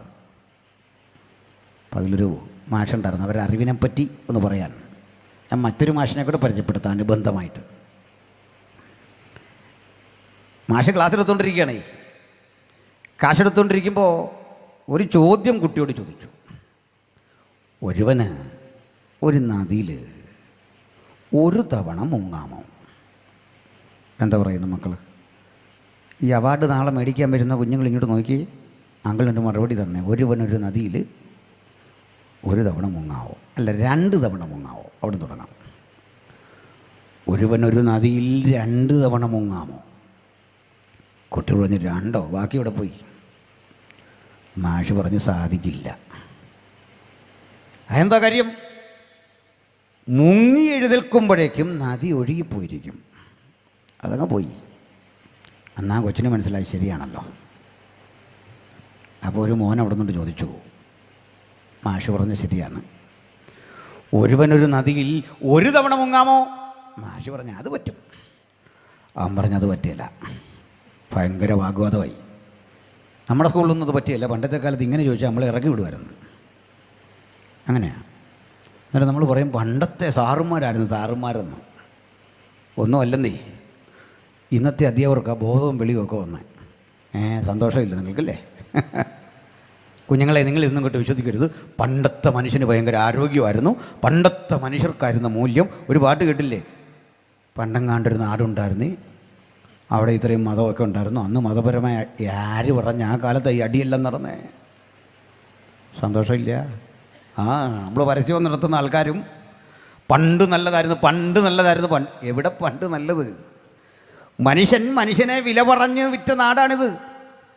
അമ്മ മാറുമറയ്ക്കാൻ സമരം ചെയ്യേണ്ടി വന്ന നാടാണിത്. 1947 വരെ പാൽ കറന്ന് വിൽക്കാൻ അനുവാദമില്ലാത്ത മനുഷ്യരുള്ള നാടുണ്ടായിരുന്നു. പശുവിനെ വളർത്താൻ ചാണകം എടുക്കാം. അന്നും ചാണകത്തിന് നല്ല ഡിമാൻഡായിരുന്നു കേട്ടോ. അതിനുവേണ്ടി പശുവിനെ വളർത്താമായിരുന്നു. അതിന് മാറ്റമൊന്നുമില്ല. അത്തരമൊരു നാട്ടിൽ നിന്നുകൊണ്ട് പറയുക പണ്ട് നല്ലതായിരുന്നു, പണ്ട് നല്ലതായിരുന്നു. പരസ്യവും നടത്തുന്ന പാസ്റ്റർമാരും പറയുക പണ്ടായിരുന്നു നല്ലതെന്ന്. അല്ലെന്നേ, പണ്ടേ 108 വിധ കരമാണ് തിരുവിതാംകൂർ രാജാക്കന്മാർ പിരിച്ചത്. 108 വിധ കരം. ഞാൻ ആഗസ്റ്റ് 15 എന്ന് പറഞ്ഞൊരു മെസ്സേജ് ചെയ്തിട്ടിട്ടുണ്ട്. എല്ലാവരും കാണാൻ വേണ്ടി പറഞ്ഞല്ല, ഞാൻ അങ്ങനെ പ്രൊമോഷൻ കൊടുക്കുന്ന ആളുമല്ല. അതിലിത് പറയുന്നുണ്ട്, 108 വിധ കരം. പണ്ടേ മുടി വളർത്താൻ പോലും മനുഷ്യന് ചില സംവിധാനങ്ങളുണ്ടായിരുന്നു. മുടി മുറിക്കാൻ പറ്റില്ലെന്ന്. മുടി മുറിക്കാൻ പറ്റത്തില്ല. വളർത്തിയ മുടി പുരുഷൻ ഇങ്ങനെ ഈ വശത്ത് കെട്ടണം. ചിലർ ശൂദ്രരാണ് ഇവിടെ കെട്ടേണ്ടത്, ഈ സൈഡിൽ കെട്ടേണ്ടത്. കുടുംബ പോലെ ഉച്ചിയിൽ കെട്ടേണ്ട മനുഷ്യരുണ്ട്, ദലിതരാണ് ഉച്ചിയിൽ കെട്ടേണ്ടത്. പിൻഭാഗത്ത് കെട്ടേണ്ട മനുഷ്യരുണ്ട്, OBC ആളുകളാണ് അവിടെ കെട്ടേണ്ടത്, പിന്നോക്കർ. ഇങ്ങനെ ആളിനെ തിരിച്ചറിയാൻ ഈ സംവിധാനം ഉണ്ടായിരുന്നു. ഈ മുടി കാണുമ്പോൾ അറിയണം ആളാരാണ് എന്നറിയണം. പക്ഷെ മുറിക്കണമെന്ന് നിർബന്ധമുണ്ടല്ലേ? അതിനൊരു നികുതി. അതിൻ്റെ പേരാ മുടിക്കരം. മനസ്സിലായില്ലേ? മുടിക്കരം. എത്ര തരം കരങ്ങൾ? അമ്മ മാറുമറയ്ക്കാൻ കരം, നടക്കരം, കുടിക്കരം, മുടിക്കരം, കിടക്കരം. എത്ര തരം കരങ്ങൾ! ഈ ചോദിക്കാനൊക്കത്തില്ല. ഇങ്ങനെ വിമർശിക്കാൻ പോലും പറ്റില്ല. തല പോകുമായിരുന്നു. നമ്മളൊക്കെ മനുഷ്യരായത് ഒന്നാന്നറിയണ്ടേ? 47 ശേഷം പൗരന്മാരായി നമ്മൾ. സകലരെയും കാര്യം പറയുന്നത്. അതുവരെ മനുഷ്യൻ പ്രജയായിരുന്നു. പ്രജ മനസ്സിലായില്ലേ? ഓരോരുത്തരും ഇടയ്ക്കും പറഞ്ഞു വിട്ടു പ്രജയെന്ന്. നമ്മൾ പ്രജയൊന്നും അല്ലെന്നേ. ഞാൻ പ്രജയല്ലേ. ഏതായാലും ഒരു രാജാവിൻ്റെ കീഴിൽ വിനീത വിധേയനായി കഴിയുന്ന പ്രജയല്ല, വോട്ടവകാശമുള്ള പൗരൻ. ഈ വർഷം ചെയ്തുമില്ല. മനസ്സിലായില്ലേ? അങ്ങനെ എൻ്റെ ഒരു വോട്ട് കൊണ്ട് ഇനിയും പെട്ടെന്ന് അങ്ങനെ ജയിക്കണ്ടെന്നൊരു തീരുമാനം വന്നു. അതിന് കാരണമുണ്ടൊക്കെ ഞാൻ പറഞ്ഞിട്ടുണ്ട്. പോട്ടെ. ചുരുക്കി പറഞ്ഞാൽ പ്രജ എന്നതിൽ നിന്ന് പൗരൻ എന്നതിലേക്ക് വളർന്ന് ഇപ്പോഴാണ്. അതുകൊണ്ട് ആ തെരുവിൽ നിന്ന് പ്രസംഗിക്കാൻ പറ്റുന്നേ. പണ്ട് പറ്റില്ല. കളിയങ്ങ് മാറും. എന്നിട്ടും പറയുക പണ്ടാരം നല്ലത്. പണ്ടാണേ അച്ഛൻ എടുത്തോന്നേ, ഞങ്ങൾക്ക് പണ്ടത്തെ ഉണ്ട് വേണ്ടെന്നേ. അതെടുത്ത് പോട്ടെ. അപ്പോഴേ ഒരുവനൊരു നദിയിൽ ഒരു തവണ മുങ്ങാമോ? അതിനൊരു ചോദ്യമുണ്ട് പൂരിപ്പിച്ചു വരാൻ. ഒരു 5-6 വർഷം 5-8 മാസം മുമ്പ് പാസ്റ്റർ കാവാലം എൻ്റെ വീട്ടിലേക്ക് വരിക. എന്നോട് പറഞ്ഞു വെച്ചാൽ ഇങ്ങനെ ഞാൻ വിഷമില്ലാത്ത പച്ചക്കറി, അങ്ങനെ ഈ വള്ളത്തോളിൻ്റെ കൂട്ടൊക്കെ നടക്കുന്നേ ഉള്ളൂ, വലിയ പ്രായമുള്ള ആളല്ല. മനസ്സിലായില്ലേ? ആ ആക്ട് കൊണ്ടൊക്കെ പുള്ളി ഒരു പ്രായമാകാൻ ശ്രമിക്കുന്നത്. ഞാൻ പറഞ്ഞെന്ന് പറഞ്ഞേക്കില്ല, അതിന് കാണുന്നുണ്ട്. പോട്ടെ. അപ്പോൾ എന്നോട് പറഞ്ഞു ഇങ്ങനെ പച്ചക്കറിയും മേടിച്ചുകൊണ്ട് വരികയാണ്, അച്ഛന് വേണമെന്ന് ചോദിച്ചു. ഞാൻ പറഞ്ഞു വേണ്ട. എന്നോട് ഒടുവിൽ പറഞ്ഞു ഇത് വിഷമില്ലാത്ത പച്ചക്കറിയാണ്. ഞാൻ പറഞ്ഞു ഒരു തവണയല്ല കിട്ടുള്ളൂ, പിന്നെ ഞാൻ പോയി സാധാ മേടിക്കണമല്ലോ. വിഷമടിച്ച പച്ചക്കറി, പിന്നെ കൃത്രിമം ഉള്ള പാല്, എന്തെല്ലാം കാര്യങ്ങൾ കേൾക്കണം. കുഞ്ഞെ വിശ്വസിക്കരുത്, വല്ലതൊക്കെ മേടിച്ച് കഴിച്ചോണം. കാരണം എന്താണെന്ന് അറിയണ്ടേ? ഈ പച്ചക്കറി വന്ന ശേഷം മനുഷ്യൻ്റെ വിശപ്പ് മാറിയെന്ന്. ഈ പാല് വന്ന ശേഷം മനുഷ്യൻ ചായ കുടിക്കാൻ തുടങ്ങിയെന്ന്. മിൽമ വന്ന ശേഷം ആധുനികതയുടെ ഇത്തരം മാറ്റങ്ങളാണ് മനുഷ്യനെ നന്നാക്കിയതെന്ന്. മനസ്സിലായില്ലേ? ഇതൊക്കെയാണ് മനുഷ്യനെ നന്നാക്കിയത്. ഇങ്ങനെ കുറേ പൊട്ടുതരങ്ങളൊന്നും കേട്ടാൽ വിശ്വസിക്കരുത്. നമ്മൾ വലിയ ബുദ്ധിമാന്മാരാണ് നമ്മുടെ ഒരു ധാരണ. അങ്ങനെയല്ല. അല്ലെങ്കിൽ ലോകത്തെവിടെങ്കിലും മണൽ വാരുന്നത് പ്രകൃതി നശിക്കുമെന്ന് പറഞ്ഞിട്ട് വലിയ പാറ ബ്ലാസ്റ്റ് ചെയ്ത് പൊട്ടിച്ചിട്ട് അതിൽ നിന്ന് മണലുണ്ടാക്കുന്ന ബുദ്ധിമാന്മാരുടെ നാട്ടിൽ നമ്മളീ കഴിയുന്നല്ലേ. വലിയ മലകൾ ബ്ലാസ്റ്റ് ചെയ്ത് പൊട്ടിച്ച് അത് തല്ലിപ്പൊട്ടിച്ച് പ്രകൃതി ഒരു കുഴപ്പമില്ലല്ലേ. എത്ര ലോഡാണ് പോകുന്നത്. പോട്ടെ. ഇനി ഒരു മാഷിനെ പറ്റി പറയാം. അയാളുടെ പേര് ഞാൻ പറഞ്ഞു, ഓർമ്മയുണ്ടോ? മറന്നുപോയോ? സോക്രട്ടീസിൻ്റെ, പ്ലേറ്റോയുടെ, അരിസ്റ്റോട്ടിലിൻ്റെ നാട്ടിൽ ഉണ്ടായിരുന്ന ഈ മഹാനുഭവൻ ഒരു വസ്തുത മനസ്സിലാക്കി. വിസ്തൃതമായൊരു പ്രപഞ്ചം, ആ പ്രപഞ്ചത്തിന് ഒരു സവിശേഷത കണ്ടു. അനുസരണയുള്ളൊരു പ്രപഞ്ചം. നിങ്ങളെല്ലാം കയറിയിരിക്കാൻ പറഞ്ഞപ്പോൾ കയറിയിരുന്നില്ലെന്ന് പറഞ്ഞ് ബഹുമാനപ്പെട്ട പ്രസിഡന്റ് എന്നോട് പറഞ്ഞു, കൊണ്ട് ആരും കയറിയിരിക്കുന്നില്ല, അനുസരിക്കുന്നില്ല. ഞാൻ പറഞ്ഞു, അവർ ശ്രദ്ധിച്ചില്ല. ഈ പാട്ട് പാടുന്ന ദേവദാസൻ എന്തോ ഇൻട്രൊഡക്ഷൻ പറയുന്ന പോലെ പറയുക എന്നാണ് ഓർത്ത്. അത് കേട്ടിരുന്ന കയറിയിരുന്നേനെ. അനുസരണക്കേടല്ലത്. തന്നെയല്ല, എനിക്ക് ഇങ്ങനെ കയറ്റിയിരുന്നതിൽ താല്പര്യമില്ലാത്ത ഒരാളുമാണ്. എന്താണെന്നറിയാച്ചാൽ കാര്യം പറയാം. ഈ യോഗത്തിനാദ്യം വന്ന മനുഷ്യൻ്റെ ഒരു റൈറ്റാണ് കംഫർട്ടബിളായൊരു സീറ്റ് ഇട്ടിരിക്കുക എന്നുള്ളത്. ഈ സൗണ്ടും ഒക്കെ അടിക്കുക, അത് ഇച്ചിരി അകലെ മാറി. ഈ ലാസ്റ്റ് വരുന്നൊരു പിന്നിൽ ഇങ്ങനെ ഇടിച്ചുകൂടി നിൽക്കുമ്പോൾ പാസ്റ്റർമാർ പറയുക, ധാരാളം പേര് പുറകിൽ നിൽക്കുന്നുണ്ട്, അവർക്ക് വേണ്ടി ഒന്ന് മാറിക്കൊടുക്കാൻ. ഇങ്ങേരിരുന്നാൽ പോരെ. നമ്മൾ ആകെപ്പാടെ ചെയ്തൊരു തെറ്റ് നേരത്തെ വന്നതേ ഉള്ളൂ. അവസാനം വന്നവന് വേണ്ടി നമ്മളിവിടുന്ന് ഇവിടെ ഇരിക്കുന്നതിന് വെച്ചുകൂടി ഇങ്ങോട്ട് കയറി ഇരുന്നിട്ട് ആ പുള്ളിക്ക് പുറകിലിരിക്കണമെന്ന്. എന്തെല്ലാം അനുഭവിക്കണം. രക്ഷിക്കപ്പെട്ടു എന്നോർത്ത് പോട്ടെ. അപ്പോഴേ ഇദ്ദേഹം ചോദിച്ചു, ഈ വിസ്തൃത പ്രപഞ്ചത്തെ കണ്ട് ഞാൻ നിങ്ങൾക്ക് മനസ്സിലാകുന്നൊരു രീതിയിൽ ഇന്നത്തെ രൂപത്തിൽ പറയാം. അന്ന് അത്രയും വലിയൊരു കണ്ടെത്തലില്ല. അദ്ദേഹം നോക്കിയപ്പോൾ ഭൂമി കറങ്ങുന്നു, ആ ഭൂമിക്ക് ചുറ്റും ചന്ദ്രൻ കറങ്ങും. അങ്ങനെ അദ്ദേഹം കണ്ടു എന്നല്ലൊക്കെ മനസ്സിലാക്കാൻ പറയുക. ഈ ചന്ദ്രനും ഭൂമിയും ഒരുമിച്ച് ചേർന്ന് സൂര്യനെ വലം വയ്ക്കുന്നു. കോടാനുകോടി വർഷങ്ങൾ ഇങ്ങനെ കറങ്ങിയിട്ടും ഓർബിറ്റൽ, സ്വന്തം സഞ്ചാരപാതയിലൂടെ അല്പമൊക്കെ ഒന്ന് വ്യതിലിക്കേണ്ടി വന്നാലും അങ്ങനെ സഞ്ചരിച്ച് ഇവ പോകുമ്പോൾ എന്ത് ആജ്ഞയുടെ അടിസ്ഥാനത്തിലാണ് ഈ സഞ്ചാരം? അദ്ദേഹം നോക്കുന്നു, മൃഗജാലങ്ങളെ കണ്ടു, അദ്ദേഹം നോക്കി വൃക്ഷലതാദികളെ കണ്ടു. ഈ പ്രപഞ്ചം മുഴുവൻ ഒരു നിയമത്തെ ആധാരമാക്കി സഞ്ചരിക്കുന്നു. ഈ പ്രപഞ്ചത്തിൻ്റെ മുഴുവൻ സഞ്ചാരത്തിന്, പ്രവൃത്തിക്ക് ഒരു ക്രമം അദ്ദേഹം കണ്ടു. ഈ കണ്ട ക്രമത്തിന് അദ്ദേഹം ഒരു പേരിട്ടു, ഒരാജ്ഞാശക്തിയാണ് ഇതിനെല്ലാം നയിക്കുന്നത്. ഒരാജ്ഞാശക്തി.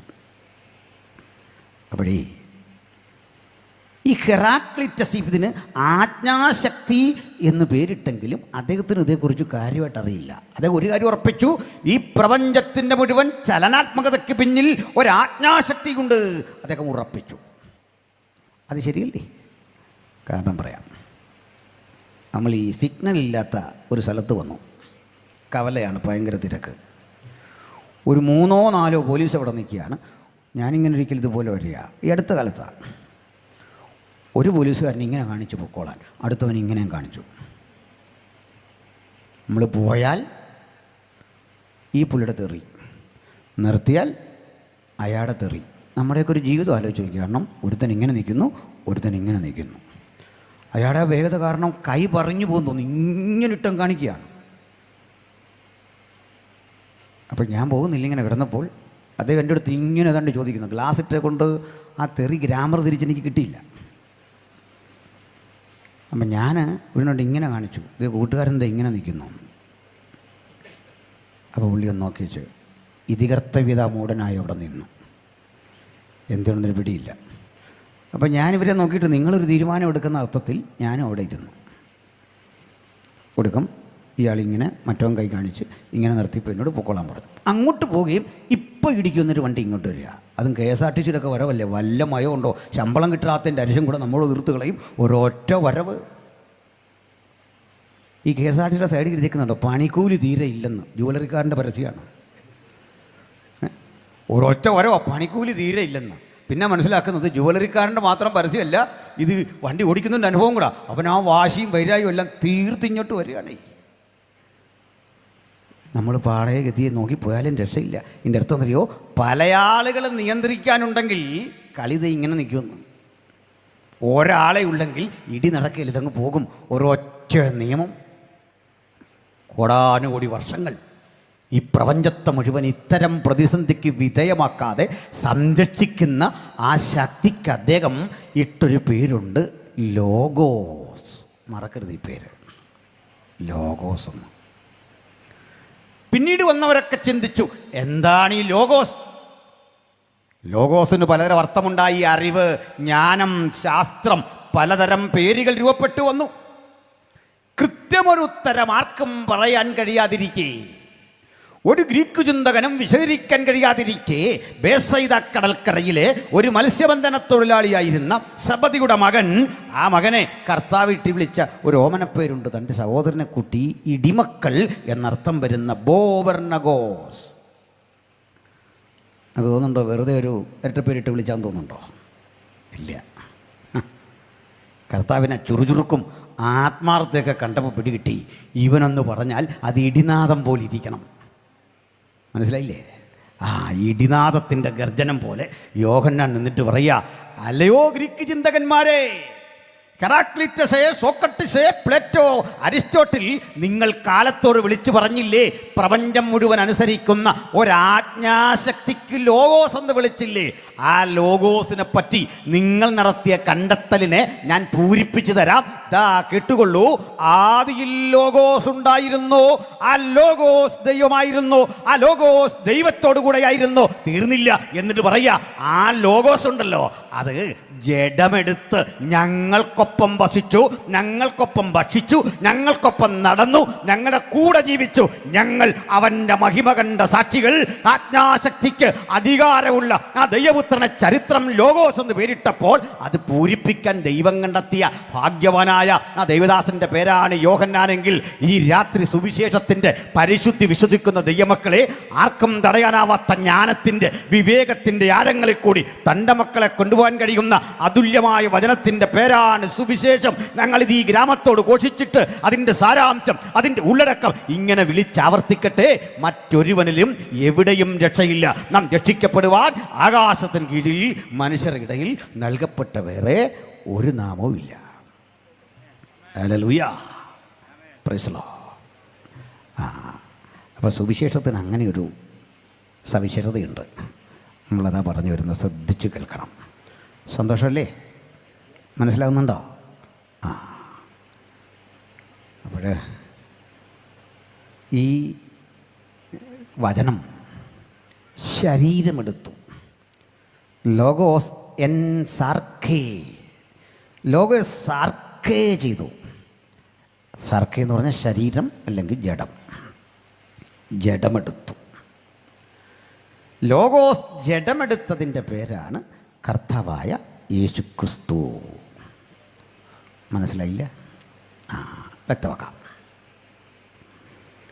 ഈ നമുക്ക് ആൾ ദൈവങ്ങൾ എന്ന പേരിൽ ചിലരെ പറ്റിയൊക്കെ പറയുമല്ലോ. എന്നാൽ എന്നെ സംബന്ധിച്ചിടത്തോളം ഈ ആൾ ദൈവങ്ങളോട് അങ്ങനെ വിരോധമുള്ള ആളുകളൊന്നുമല്ല. എന്തിനു വിരോധിക്കണം? അവരവരുടെ കാര്യമൊക്കെ നോക്കി പോകുന്നു. മാത്രമല്ല, ഞാൻ അവരെ അംഗീകരിക്കാൻ കൂടി തയ്യാറാകുന്ന ഒരാളാണ്. ഒരു കണ്ടീഷനുണ്ട്, ഒരു വ്യവസ്ഥ. അതിൻ്റെ മിനിമം റൈറ്റ് അല്ലേ? കാരണം ഒരാൾ എൻ്റെ മുമ്പിൽ വന്നിട്ട് പറയുന്നത് ഇതാണ് സത്യം, അത് അംഗീകരിക്കാൻ എന്തപ്പാട്. അപ്പോൾ എൻ്റെ മുമ്പിൽ അവർ തെളിയിക്കേണ്ട 3 കാര്യങ്ങളുണ്ട്. ഒരാൾ ദൈവം എന്ന് പറഞ്ഞാൽ, ഒന്ന്, ദൈവത്തിന് പ്രായം ബാധിക്കാൻ പാടില്ല. അതായത് സമയം അഫക്റ്റ് ചെയ്യരുത്. മനസ്സിലായോ? ഇല്ല. പറയാം. ഞാനിവിടെ ഒന്ന് പാസ്റ്റർ വിൽസൺ ദാസിനെ കണ്ടു. വർഷങ്ങൾക്ക് ശേഷമൊക്കെ, നാളുകൾക്ക് ശേഷമൊക്കെ കാണുന്നത്. എൻ്റെ സ്നേഹിതൻ ബിനോയ് ഇവിടെ ഇരിപ്പുണ്ട്. അപ്പോൾ ഇവരെന്നോട് പറയുകയാണ്, ആകപ്പാടെ ക്ഷീണിച്ചല്ലോ, തലയൊക്കെ നരച്ചു തുടങ്ങിയില്ല, എന്ത് പറ്റിയൊരു ക്ഷീണം. ഇങ്ങനെ നമ്മളെപ്പറ്റി പറഞ്ഞാൽ നമുക്കൊരു സങ്കടം വരികയല്ലേ? അപ്പോൾ ഈ സങ്കടം പോകാനൊരു വഴിയുള്ളൂ. ആ ചോദിച്ച ആളിൻ്റെ മുഖത്തേക്ക് നമ്മളോട് നോക്കിയാൽ മതി. അടിമുടിയൊന്ന് നോക്കിയാൽ മതി, നമ്മുടെ വലിയ വിഷമം അങ്ങ് മാറും. കാരണം പുള്ളിയും ക്ഷീണിതനായി, പ്രായമായി. നമുക്കിത് അറിയത്തില്ലെന്നുള്ളൂ, നമുക്ക് വന്ന മാറ്റം അറിയുന്നില്ല.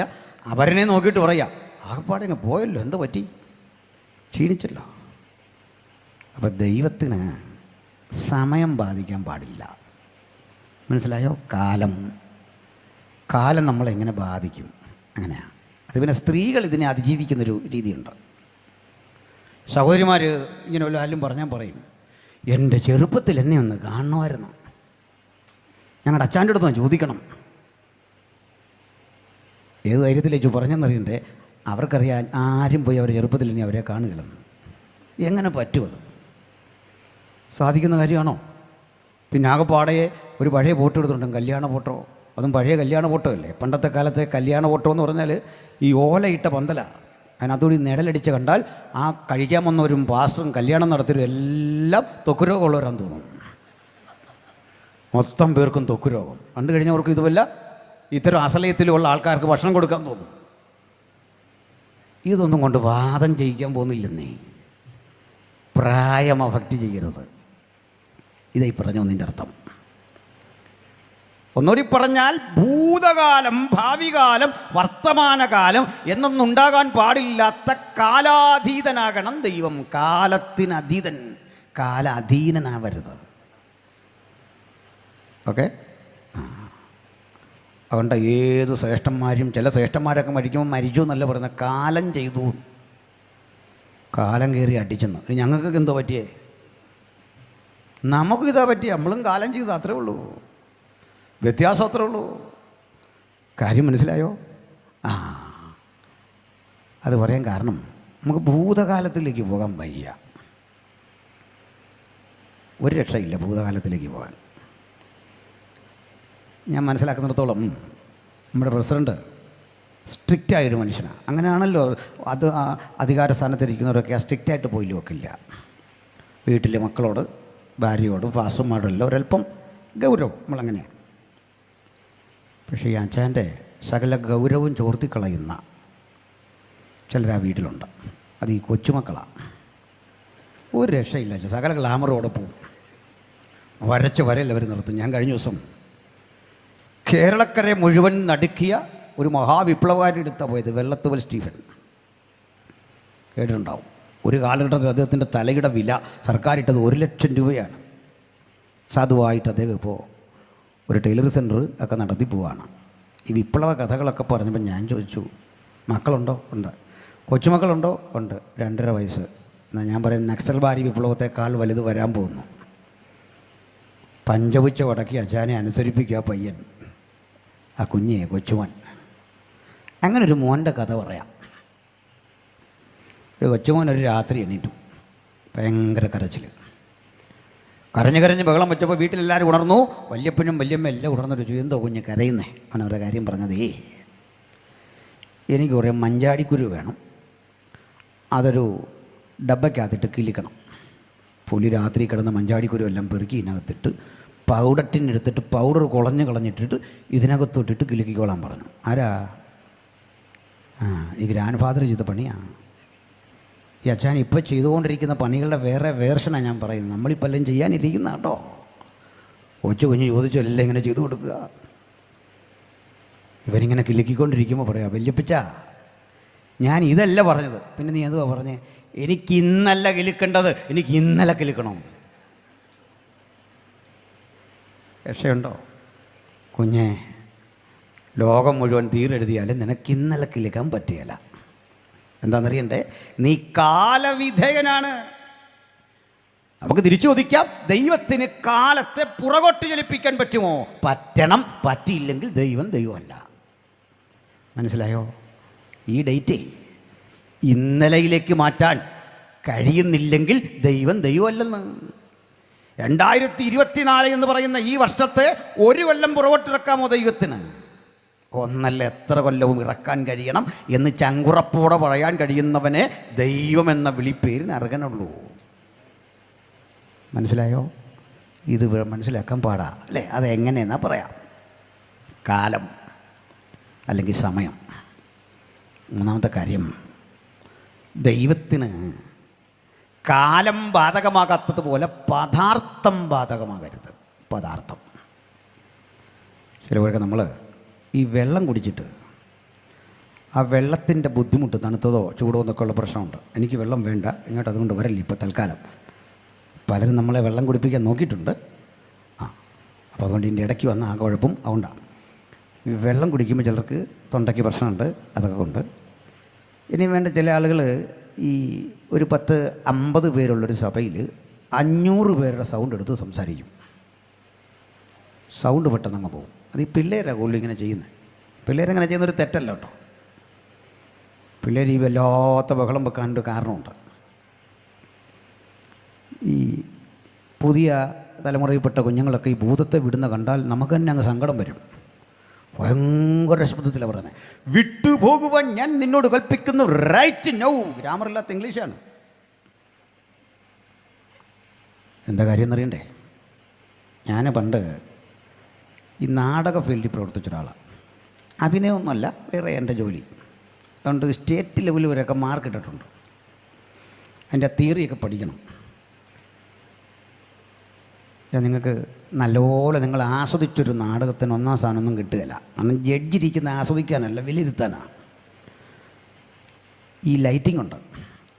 ചുവന്ന കളറുള്ള ലൈറ്റിട്ടാണ് ഒരു ഡയലോഗ് പ്രസൻറ്റ് ചെയ്താൽ ഗൗരവമായിരിക്കണം. ശൃംഗാരത്തിന് പച്ചയായിരിക്കണം. നമുക്ക് തോന്നുന്ന ലൈറ്റ് വിട്ടേച്ച് ഓരോ ആക്ഷൻ കാണിച്ച് വെച്ചാൽ ഫൗള് കുറിക്കും പുള്ളിയോടെ. അതറിയാതാണ് നമ്മൾ പറയുക സൂപ്പർ, എല്ലാവരും കൈയടിച്ചു. പക്ഷേ ആ ജഡ്ജ് പണി തന്നു, അവനെ ഈ പണി പഠിച്ചിട്ടിരിക്കുക.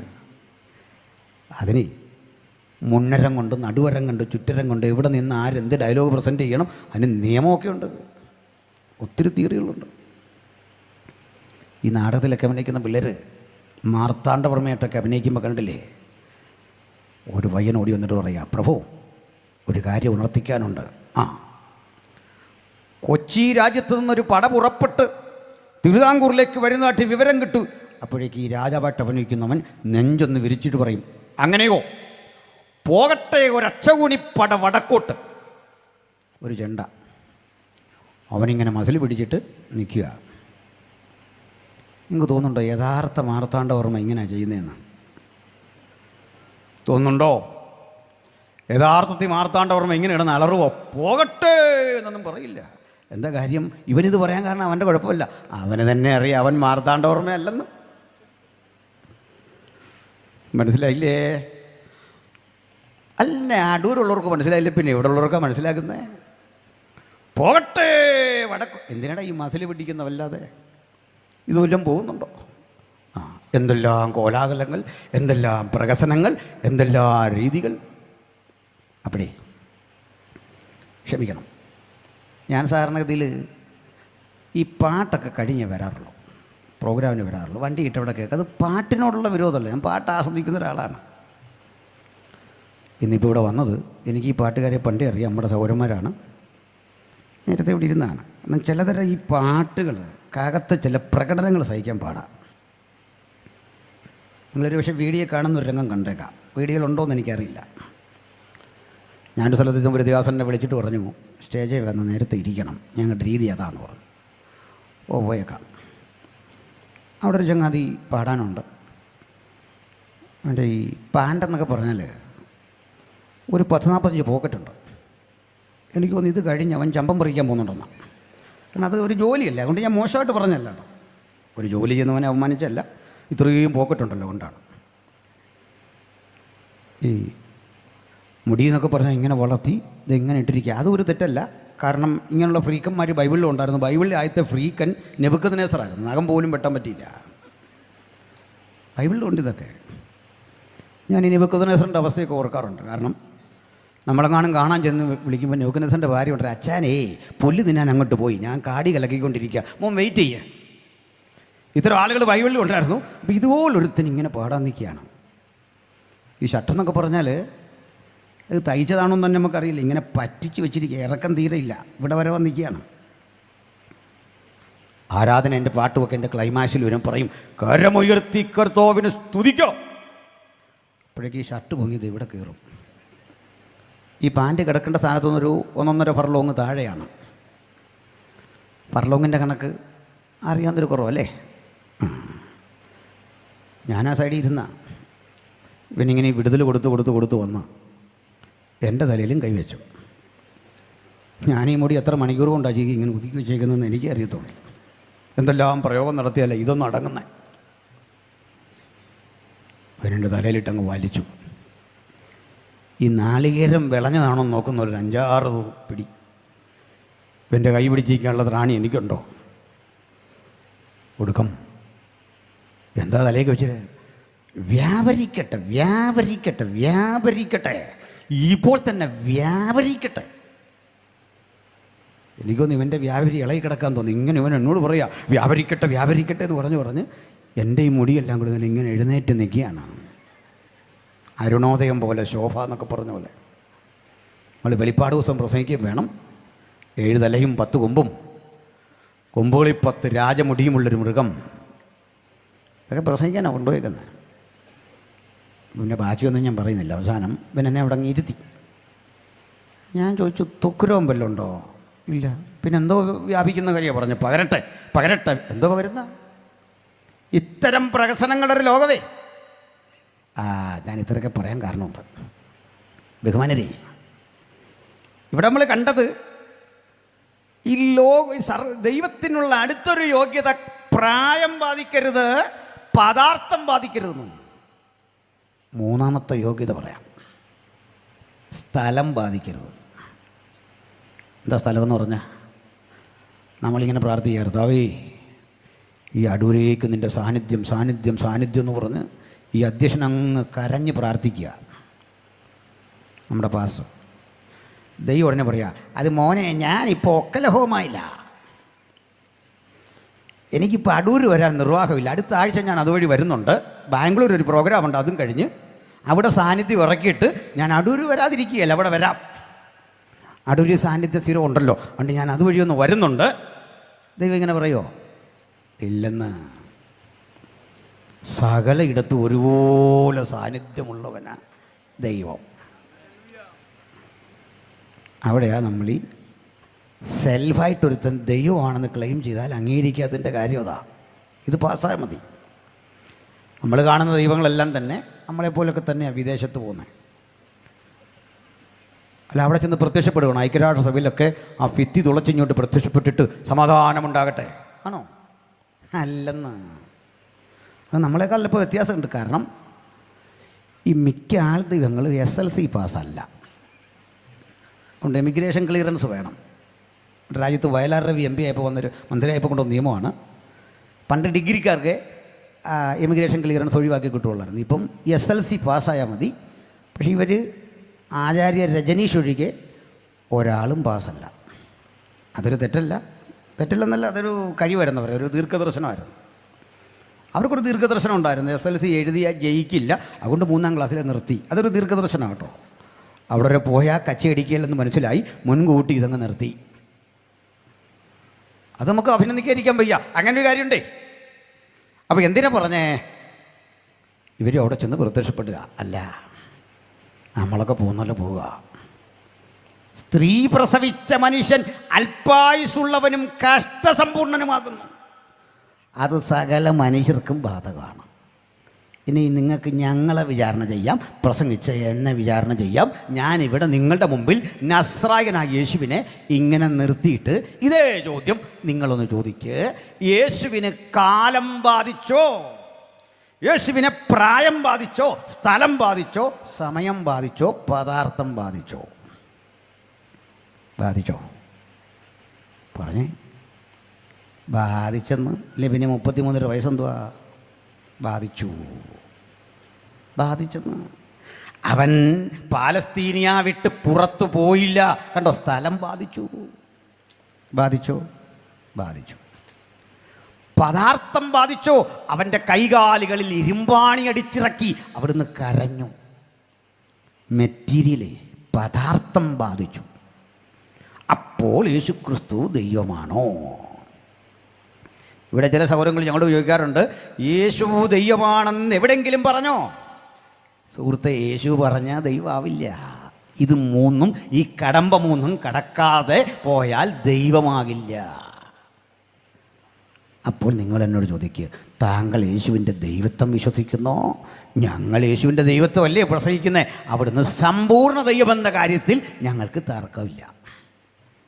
അപ്പോൾ ഇതെങ്ങനെ യോജിക്കും? യോജിപ്പിക്കാം. ശ്രദ്ധിച്ചിരി.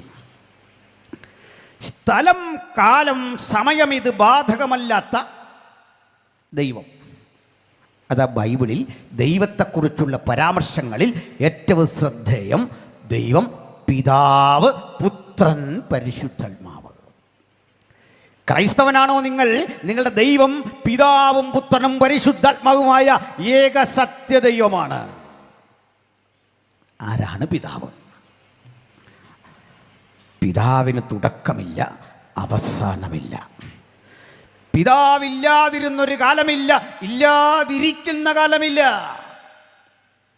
പിതാവ് എന്ന പോലെ പുത്രനില്ലാതിരുന്ന കാലമില്ല, ഇല്ലാതിരിക്കുന്ന കാലമില്ല.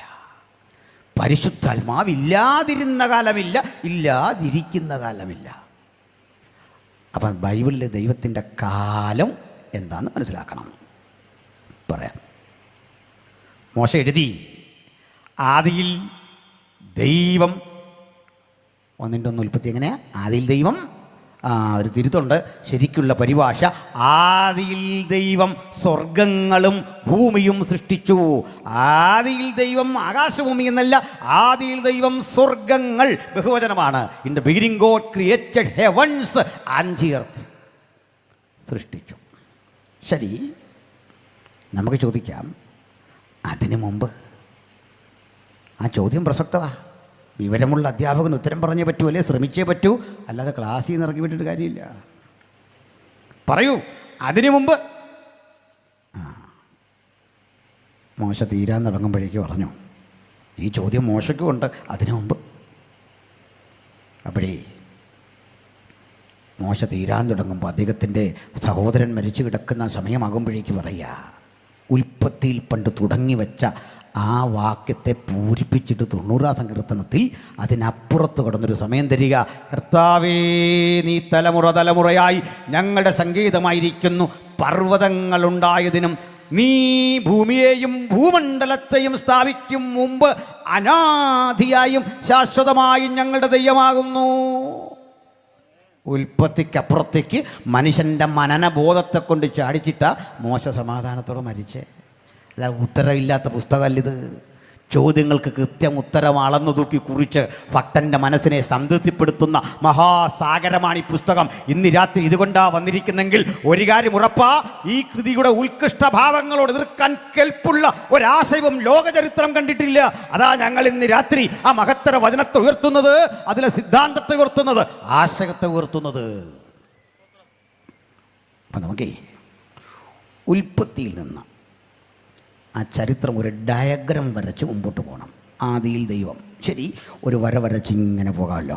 ആ വരുന്ന വഴിക്ക് നമ്മുടെ പഴയ നിയമത്തിലെ പല പ്രിയപ്പെട്ടവർ, മോശ ജനിക്കുന്നു, അബ്രഹാം ജനിക്കുന്നു, യേശു ജനിക്കുന്നു, പിന്നെ ഇങ്ങോട്ട് വന്ന് മഹാരഥന്മാർ, ഗാന്ധി ജനിക്കുന്നു, വിവേകാനന്ദൻ ജനിക്കുന്നു.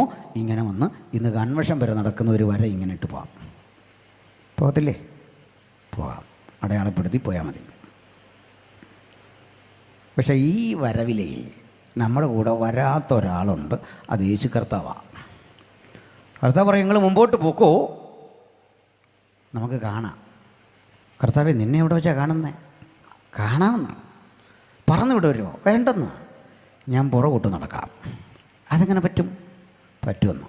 നമ്മളിങ്ങനെ ഒരേ വഴിക്ക് പോവാ, ഈ വഴി ഇങ്ങനെ ഇങ്ങോട്ട് പോകുമ്പോൾ നേരെയാ, പുറകോട്ട് നടന്നാൽ എവിടെ ചെല്ലും? അയ്യോ, കർത്താവ് ഇത് പ്രാർത്ഥിച്ചുറപ്പിച്ച കാര്യമാണ്. ഇങ്ങനെയാണെന്ന്.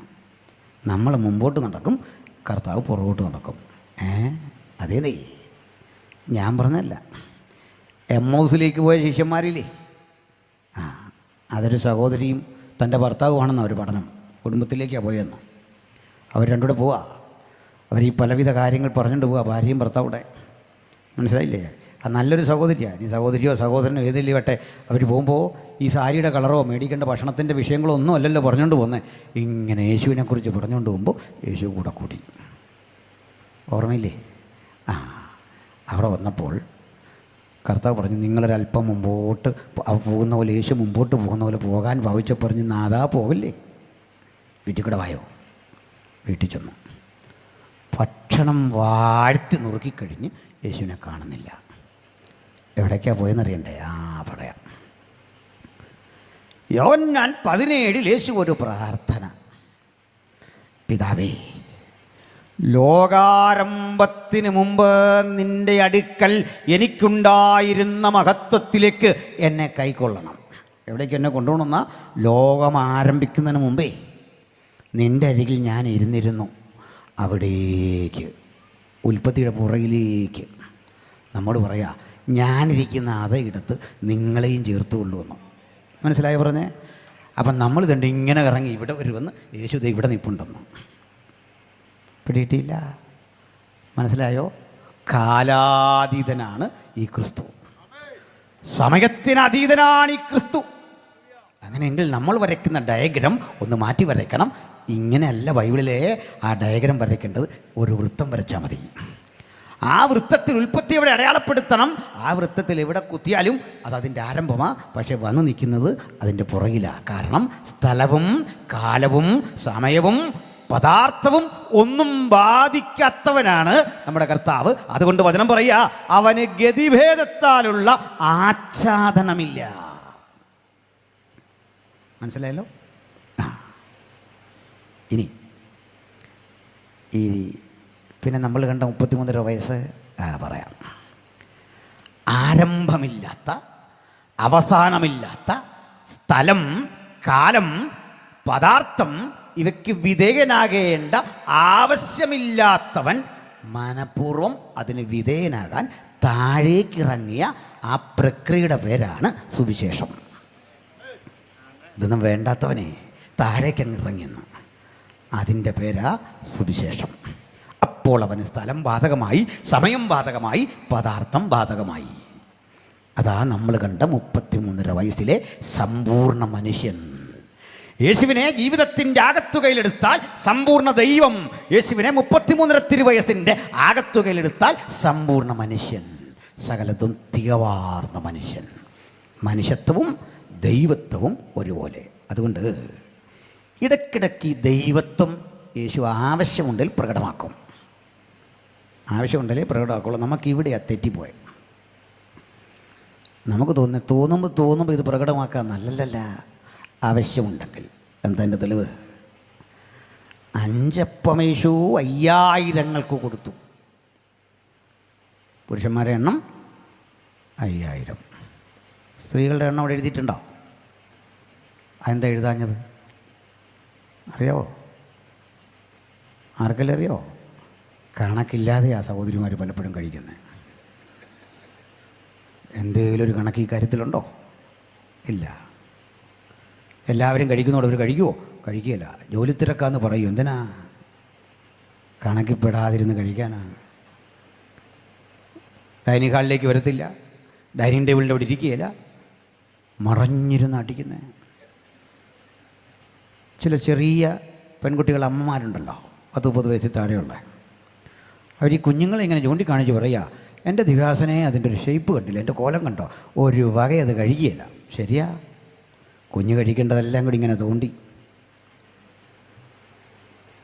അന്നേ വചനം തീരുമാനിച്ചാൽ നിങ്ങളുടെ കണക്ക് പോലും എഴുതുന്നില്ലെന്ന് കഴിച്ചേ. നിങ്ങൾക്കൊരു വില വരാൻ വേണ്ടി ചെയ്താ. ഇതേ ഭക്ഷണം കഴിച്ചു, ഭയങ്കര തൃപ്തി, സംതൃപ്തി വന്നു. ഒന്നാമത് ഈ യവത്തപ്പം എന്നൊക്കെ പറഞ്ഞാൽ കഴിക്കാൻ കൊള്ളാത്ത സാധനമാണ്. വിശ്വാസമില്ല? ഞാനിത് ഗൾഫിലൊരിടത്ത് പ്രസംഗിച്ചു. യവത്തപ്പം ഭക്ഷ്യയോഗി എല്ലാം മൃഗങ്ങൾക്ക് കൊടുക്കുന്ന ബാക്കി തെളിവുകളൊക്കെ കൊടുത്തു.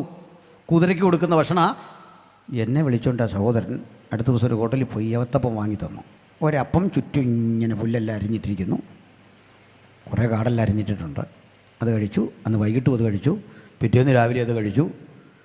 ഒരു 2-3 തവണയായപ്പോൾ ഞാൻ പറഞ്ഞു, ബ്രദർ ഒരു കാര്യം ചെയ്യും, ഭക്ഷണത്തിന് പോകണോ? അതെ. എൻ്റെ കഴുത്തിലൊരു കയറ് കെട്ടി തന്നാട്ടോ, ഞാൻ പോയി മേഞ്ഞിട്ട് കയറി വരാമെന്ന് പറഞ്ഞു. എന്നിട്ട് എന്നോട് പറയുക, പാസ്റ്റർ പറഞ്ഞ പോലല്ല, യവത്തപ്പം ടേസ്റ്റ് ചെയ്യാതെ കാണിക്കാനാ. ഇതേ മൈദ ചേർത്ത സാധനമാണ്. കാരണം യവത്തപ്പത്തിൻ്റെ തനി സ്വഭാവം, അതിനൊരു കയ്പുണ്ട്. 6-7 തവണ ഇടിച്ചു കുറുക്കി തെളിനീര് കളഞ്ഞിട്ടേ ഇത് കഴിക്കാൻ പറ്റൂ.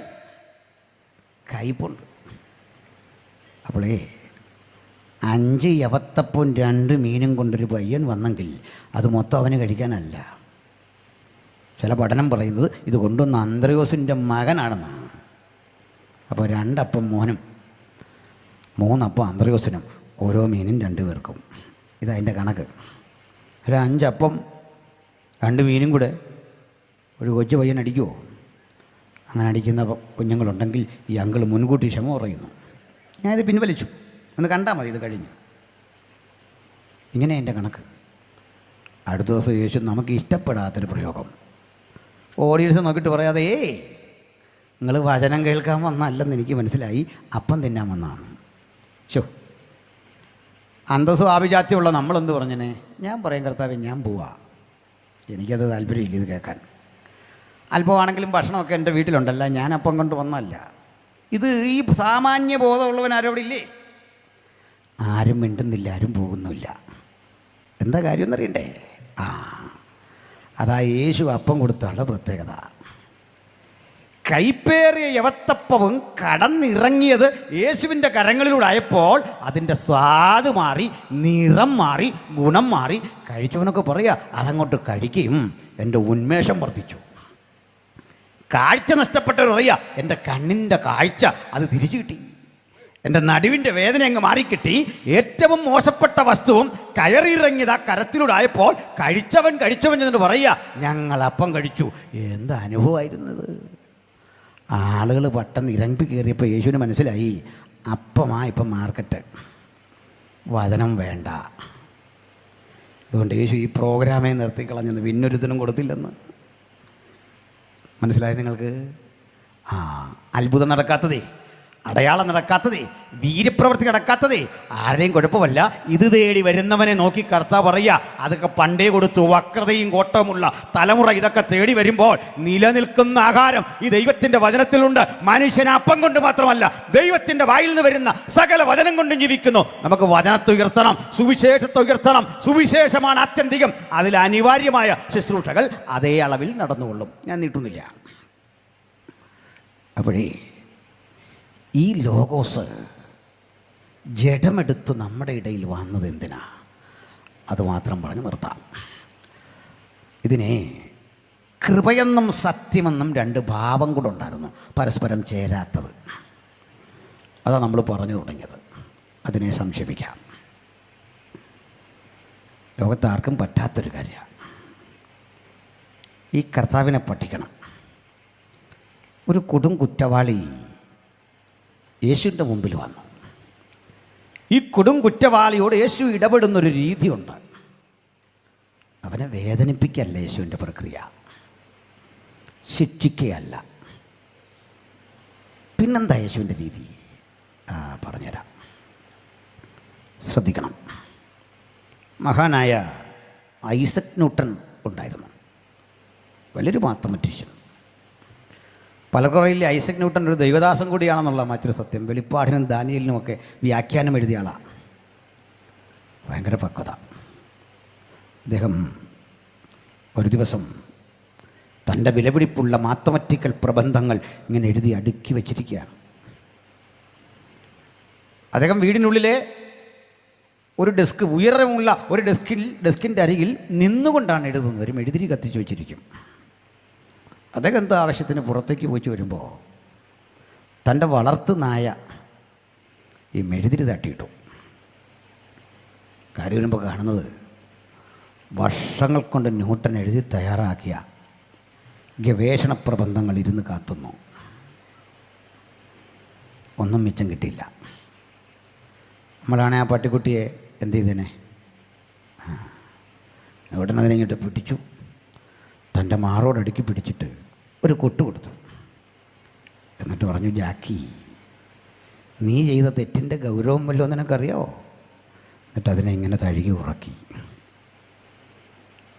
മനസ്സിലായോ എന്തിനാ ഇത് പറഞ്ഞേ? ഇതിലും വലിയ കൃപയുടെ കാരണഭൂതൻ്റെ പേരാണ് യേശു.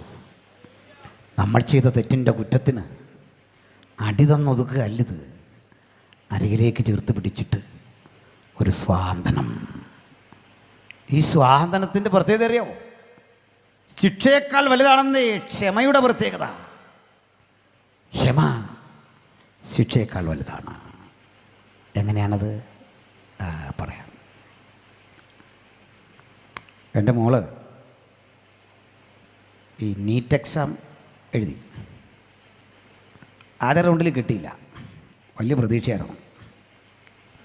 ഞാൻ പറഞ്ഞു, ഇവിടെ ഒന്നും ഇതിൻ്റെ പുറകെ നടക്കണം നിറയില്ല. കാരണം നീ ഡോക്ടറായിട്ട് വരുമ്പോഴേക്കും ഞാൻ വല്ലാത്ത രോഗിയാവും. പണ്ടൊരു അച്ഛൻ പറഞ്ഞാണ്, കുഞ്ഞുങ്ങളെല്ലാം ജയിച്ചു, അപ്പോഴേക്കും ഞാൻ തോറ്റുപോയെന്ന്. ഈ പൈസ മുടക്കി അതാ പറഞ്ഞത്. അതുകൊണ്ട് ഇനിയും ചാൻസ് ഒന്നുമില്ല. റിസൾട്ട് വരാൻ കാത്തിരിക്കുക അവൾ. റിസൾട്ട് വരാൻ കാത്തിരുന്നപ്പോൾ മനസ്സിലാകുന്നു രണ്ടാം ഘട്ടവും നേടിയില്ല. BDS കിട്ടിയിട്ടോ, അത്ര എത്തി. നമുക്ക് താല്പര്യമില്ല.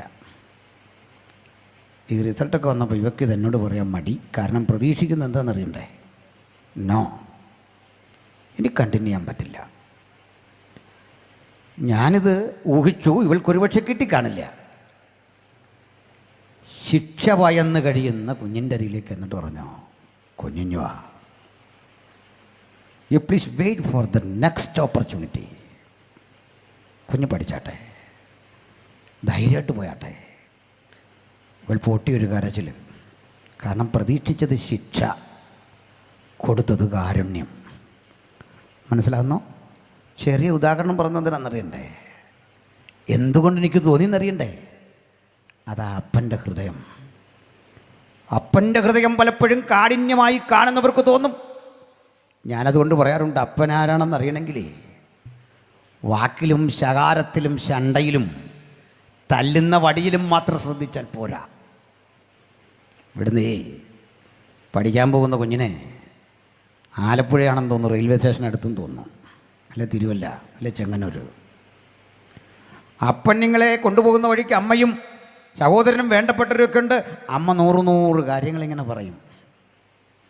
അപ്പനൊന്നും പറയില്ല. ഒരു മോശടൻ ലുക്ക് അപ്പൻ. അമ്മയോട് ഇങ്ങനെ ചേർന്ന് വന്നു. അമ്മ ചുംബിച്ചു. അമ്മ കരഞ്ഞു. നിങ്ങളും കരഞ്ഞു. അപ്പന് കരച്ചിലൊന്നുമില്ല. വണ്ടി ചൂളം വിളിച്ചെടുത്തു. അങ്ങോട്ട് തിരിയുമ്പോഴേക്കും നിങ്ങൾ ഒന്ന് ശ്രദ്ധിക്കണം. അപ്പൻ്റെ മുഖത്തേക്ക് ആരും കാണാതെ കണ്ണു തുടയ്ക്കുന്ന അപ്പനെ കാണാം.